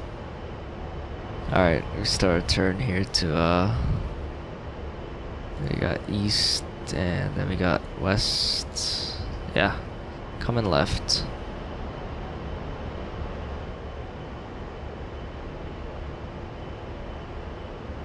Wait, you haven't heard that autopilot is a thing?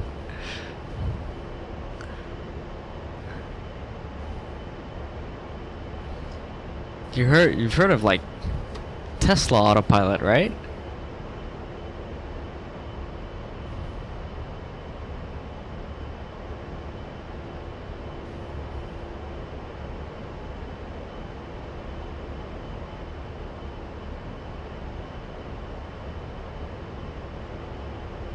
In games? Well, I mean, this is a like one-to-one recreation of the A-10, so yeah, it's gonna have everything that the real A-10 has.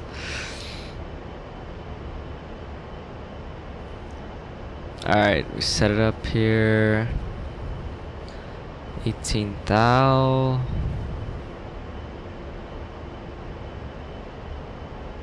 And autopilot.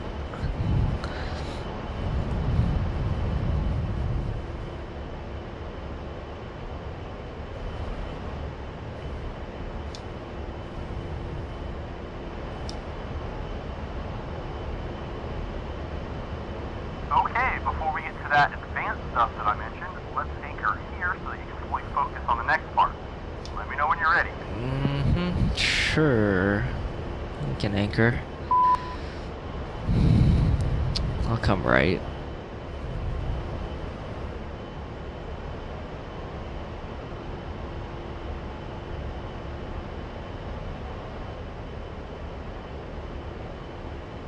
That way we could see him. Didn't think you could program that? Yeah, there's a lot of work that goes into it. Definitely. That's why they cost so much. Like, I think this is like selling for $60 right now, just the airplane. The simulator is free, but I mean still.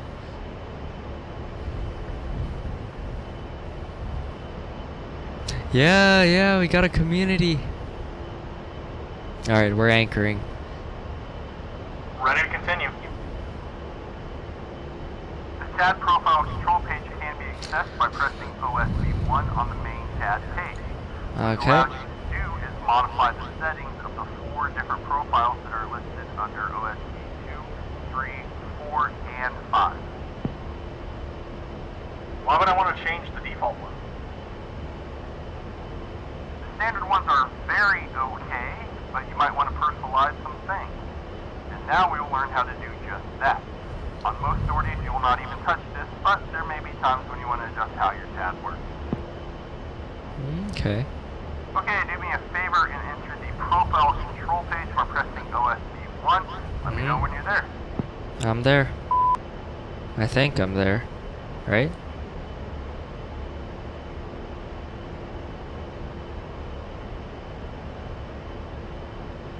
Okay, I'm on the control page. Great. Let's check the default profiles. Normally they are listed on the top row, but you can also switch between them from this view using OSBs 19 and 20. Currently displayed one should be named All. If it isn't, please find it using the OSBs that I just mentioned. Yep. Okay, done. Done. As the name implies, this profile has enabled all of the information that can be displayed on your tab. See the range rings, waypoint labels and lines, your own speed, and the speeds of other aircraft if they're actively broadcasting their speed, and so on. The problem with this profile is that the view may easily become cluttered when there is a lot of action going on. And therefore, for SA's sake, it might be useful to change it to something less busy. Less busy. Yeah, I'd imagine so. Kermit, let's have a quick word about exactly what a speed is and isn't before we get much further. Firstly, the jet will always have a speed. On startup, it defaults to the currently selected steer point. When we change the speed, we're actually telling the jet what system is supplying that speed. If we use the TAD to hook any TAD objects, then set the TAD as our speed generator, we can then slave our pod and weapons to that spot that we've hooked. If we use the targeting pod to generate a speed, then hit China hat forward long, all our stuff will slave over to that spot, but the pod will do nothing. Because where it is looking is the speed. Right. Makes sense. Makes sense. How's your day been? Day's been going good. The day just started. We're only 2 hours into the day. Alright, makes sense. The important distinction here is that when we so-called set the speed, what we're actually doing is saying where the targeting pod is looking at, the currently selected steer, or where the HUD TDC is at, is what I'm interested in. The aircraft only knows I'm interested in where the pod's pointing at. It could be a T-90, a bridge, a guy planting an IED, or an empty field. It's all about where the crosshair hits the ground at any given time. Also, it's worth mentioning that we can only have one speed. You cannot have a speed through the TAD and another through the targeting pod. It's one or the other. Makes sense, makes sense. Kind of already knew that, basically. Roger. Roger. To break it down to the most basic level and to move away from the TAD for a moment, the jet has a speed all the time. With TMS forward long command, you can tell the jet which sensor is generating that speed. By default, it's your current steer point. And whenever a sensor can no longer generate the speed, it automatically resets the speed to steer point. With me so far? Yeah. I've seen that. I've seen that in action. I'm still tracking. Good. FYSA, you can always check the speed source or the speed generator in the lower left corner of the HUD. Oh, yeah. Lower left corner of the HUD for the speed source. Got it. Steer point. And how about the TAD? Can it generate my speed? Good question. Yes, the TAD can generate your speed, but in the TAD you'll need to hook an object first, like a mark point or shared speed. If you got nothing hooked, the tag won't become your speed source. And when you unhook the TAD object, the speed will... Speed will revert. Oh, nice. I actually get to answer this. It will revert to steer point. Reset itself to the steer point, correct? Exactly. Yeah. Get back to the default TAD profile. See, I got this. Hey, Fern. Back to Oh the shit! profile. What the f? Wait, what? What happened? Oh shoot! Change the currently displayed profile files. Wait, hold up. I accidentally shut down the left engine. What the fuck? Hold on. Can I restart it? I didn't press the fire button, so I should be able to restart it. I misclicked. It was a misclick.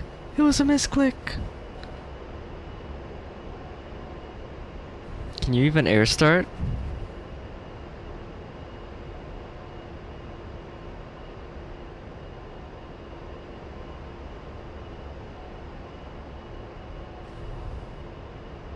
Oh, thanks for the lurk. Yeah, you should add it. Uh-oh. I'm in danger.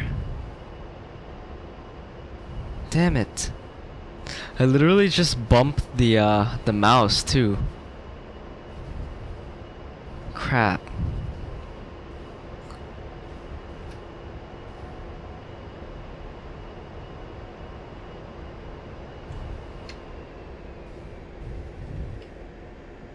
Okay.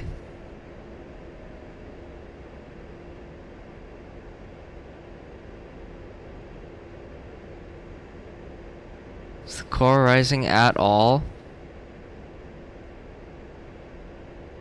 Dude, that sucks. That means I'm gonna have to redo it.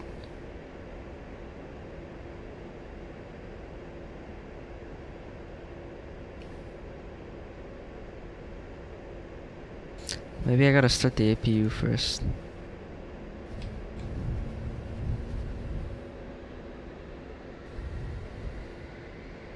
Hold on, I got this.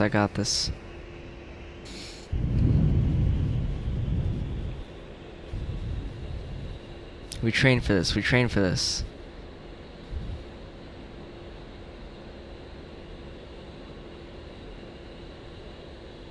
Alright. Start up here. Oh my god, yes. It's rising. Wow, I'm a genius. Holy shit.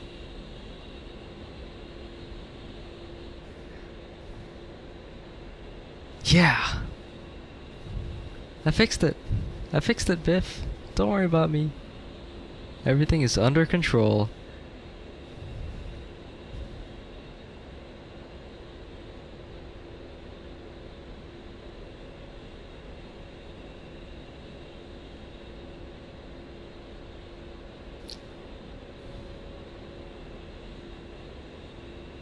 I hope so.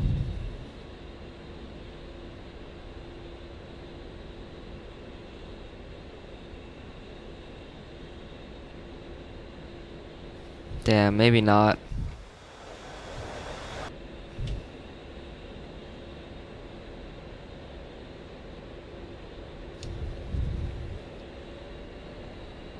What if I bump the throttles up? Still like on start mode. Left engine oil pressure.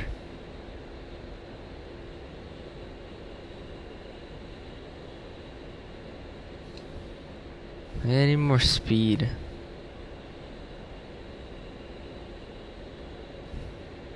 For an air start.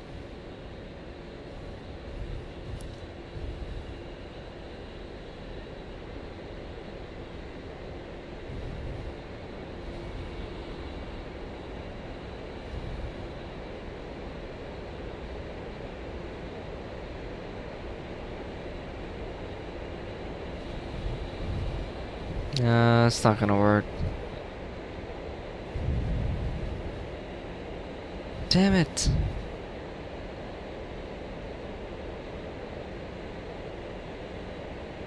Altitude. Yeah.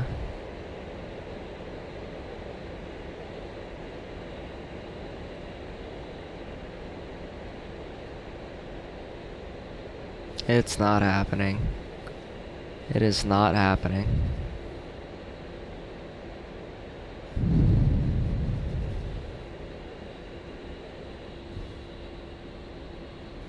That is the biggest L.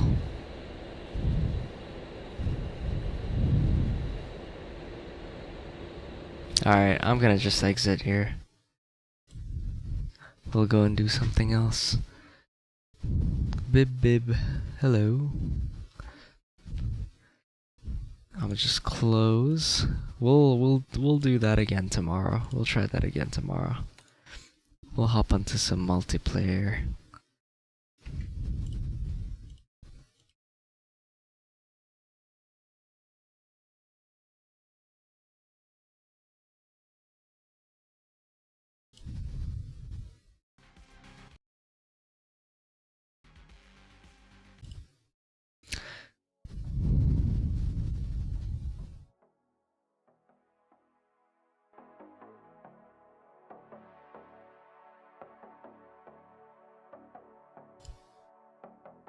Just give me a minute, guys. Let me switch.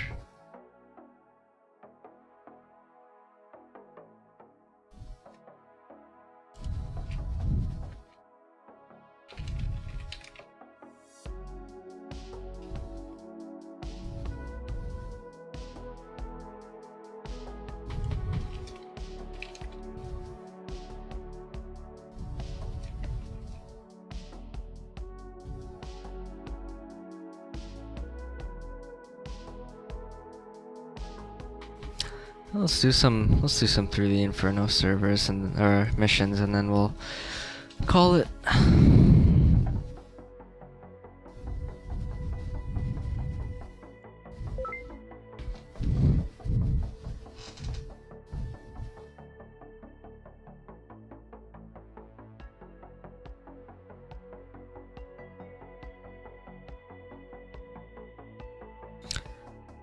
Alright, good luck, good luck. Thanks for stopping by.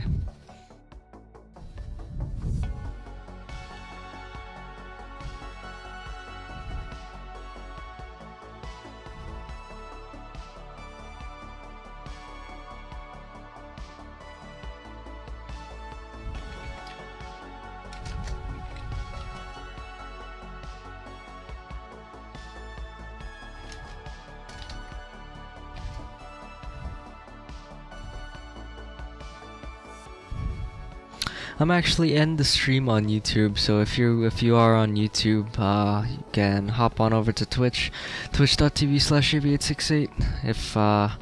If not, then I will see you guys later. But we are gonna be continuing on Twitch here. So you got one chance.